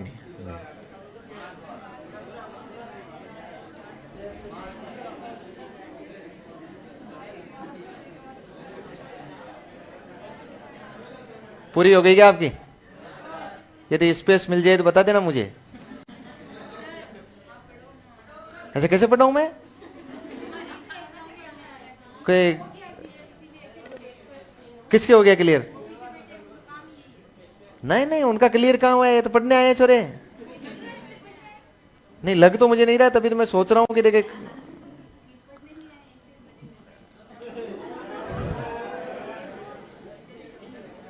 हाँ हाँ, तो आप सही करें, लेकिन थोड़ा सा अब क्या है कि मैं एक बार बैठ गया हूं तो मेरी भी इज्जत का सवाल है, डायरेक्ट ही उठूंगा तो थोड़ी सी प्रतिष्ठा का सवाल है। कोई आया क्या अपने में से? कोई नहीं है? हैं? कोई है ही नहीं है? नहीं आ रहा इसको तो क्या भाई? आगे बढ़ूं?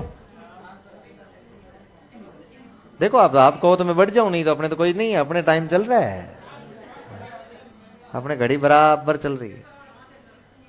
पेपर आया हुआ है माता, है ना? अब क्या इतनी सी जगह में पढ़ लोगे ना? चलो ठीक है, तो अब शुरू करते हैं ना, बहुत काम काम की बातें पढ़ते हैं।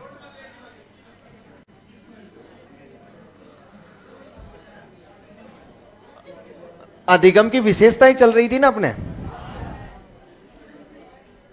अच्छा, अधिगम स्वाभाविक प्रक्रिया हो गया। फिर दूसरी बात, यह जो अधिगम होता है ना, क्या अधिगम को देख सकते हैं क्या आप? अधिगम को देख सकते हैं क्या? जैसे आपने मनोविज्ञान कितनी सीखी है, मैं आपकी खोपड़ी में देखूं ऐसे देखे, मतलब मुझे पता लग जाए कितना हुआ है। अच्छा दिखाई दे दिया मुझे, 2.5 किलो अधिगम हुआ है। कितना अधिगम हुआ है? 2.5 किलो। अच्छा ये पड़ा अधिगम, अधिगम चूहे जैसा है क्या कोई आकृति आकार? कोई नहीं है ना। इसका मतलब ये सीधा सीधा हो गया कि अधिगम को हम लोग देख नहीं सकते हैं, इसलिए इस अधिगम एक कैसी प्रक्रिया है? अधिगम का क्या कोई आकार, रूप, रंग रूप, स्वरूप होता है क्या? नहीं होता है। तो अधिगम कैसी है? अमूर्त प्रक्रिया है। कैसी प्रक्रिया है? अच्छा, अधिगम को देख नहीं सकते हम, क्या प्रत्यक्ष रूप से देख सकते हैं क्या? अरे प्रत्यक्ष का मतलब होता है डायरेक्ट। क्या होता है? डायरेक्ट। और डायरेक्ट देखने को हम लोग एक शब्द बोलते हैं अवलोकन, ऑब्जर्वेशन करना। क्या डायरेक्ट रूप से अवलोकन करके आप लोग अधिगम को देख सकते हैं क्या? नहीं देख सकते हैं। कैसे देख सकते हैं?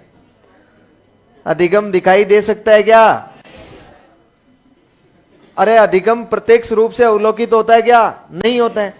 अप्रत्यक्ष रूप से हम अनुमान लगा सकते हैं। अधिगम के केवल और केवल क्या कर सकते हैं? अनुमान लगा सकते हैं कि इसको इतना याद हो गया, इसको इतना याद हो गया। डायरेक्ट रूप से देख नहीं सकते हैं कि खोपड़ी में यहां देखो, ये कटोरी में ये इस रैंक में पड़ा है, इतना सा अधिगम हुआ है। देख सकते हैं क्या? नहीं देखेंगे। इसका मतलब अधिगम प्रत्यक्ष रूप से अवलोकन करने वाली प्रक्रिया नहीं है। ये तो केवल और केवल क्या है? एक अनुमानित प्रक्रिया है। एक क्या है? केवल इसके बारे में अनुमान किया जा सकता है कि मेरा साइकोलॉजी तैयार हो गया, मेरा ज्योग्राफी तैयार हो गया, इसका मतलब मैं ये चीजें सीख गया हूं। केवल अनुमान किया जा सकता है, देखा नहीं जा सकता। सीधे सीधे प्रत्यक्ष अवलोकन नहीं किया जा सकता। केवल कैसी प्रक्रिया है? अनुमानित प्रक्रिया है। फिर आपको मैं बताऊं, एक शब्द आता है अधिगम। क्या आता है? अधिगम। और एक शब्द आता है निष्पादन। क्या होता है? निष्पादन। बहुत ध्यान से सुनना है। अधिगम मतलब होता है लर्निंग, और निष्पादन का मतलब होता है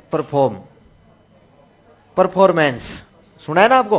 परफॉर्म करना यानी निष्पादित करना, और क्या? प्रस्तुत करना। निष्पादन को ही हम लोग क्या बोलते हैं? प्रस्तुत करना। अच्छा, जैसे मान लीजिए मैं आपको कहता हूं कि आपको एक कविता याद करनी है, आपने उस कविता को याद कर लिया, घर जाके रटा, सीखा, अभ्यास किया, घर जाके याद कर लिया। याद करके मैं दूसरे दिन पूछता हूं कि चलो कविता याद कर ली? बोले हाँ कर ली। मैंने कहा यहां आओ सुनाओ। आप यहां आए और आपने फिर सुनाना शुरू कर दिया। वो तो झांसी वाली रानी तीर, खूब लड़ी मर्दानी तीर, आपने वो कविता सुनानी शुरू कर दी। आपने 2 काम कर लिए हैं, एक अधिगम और एक निष्पादन।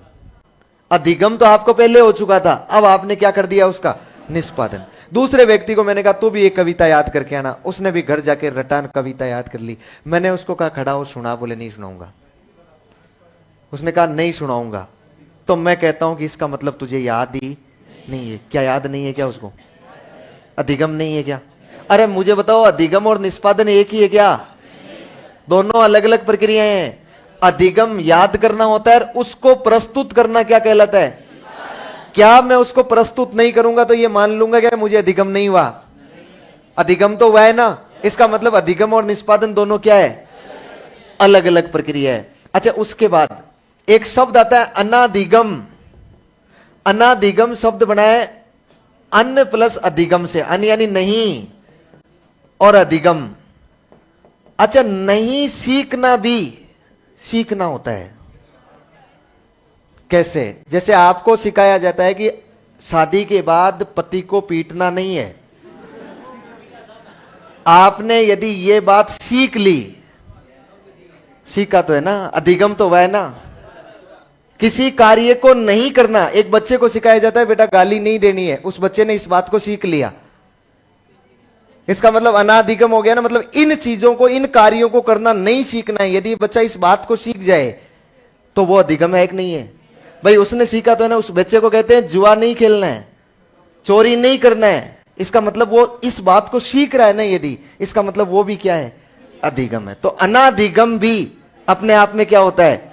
अधिगम होता है। देखो मैंने एक सवाल दिया था कि व्यवहार में परिवर्तन बताओ, है कि नहीं है? अच्छा, अनाधिगम ही अधिगम है कि नहीं है? अच्छा, मैंने कहा अधिगम एवं निष्पादन भिन्न नहीं है, भिन्न है, भिन्न चेंजेज है। अधिगम प्रत्यक्षतः अवलोकित प्रक्रिया नहीं है, यह भी है। अधिगम प्रत्यक्षतः अवलोकित प्रक्रिया नहीं है, बिल्कुल राइट बात है। अधिगम को डायरेक्ट रूप से देखा नहीं जा सकता है। बताओ कौन सा सही था? सीखना। कितने लोगों का था? कुछ लोगों का, है ना। चलिए तो लिखना शुरू कीजिए अधिगम के विषय। हाँ, अब जाओ।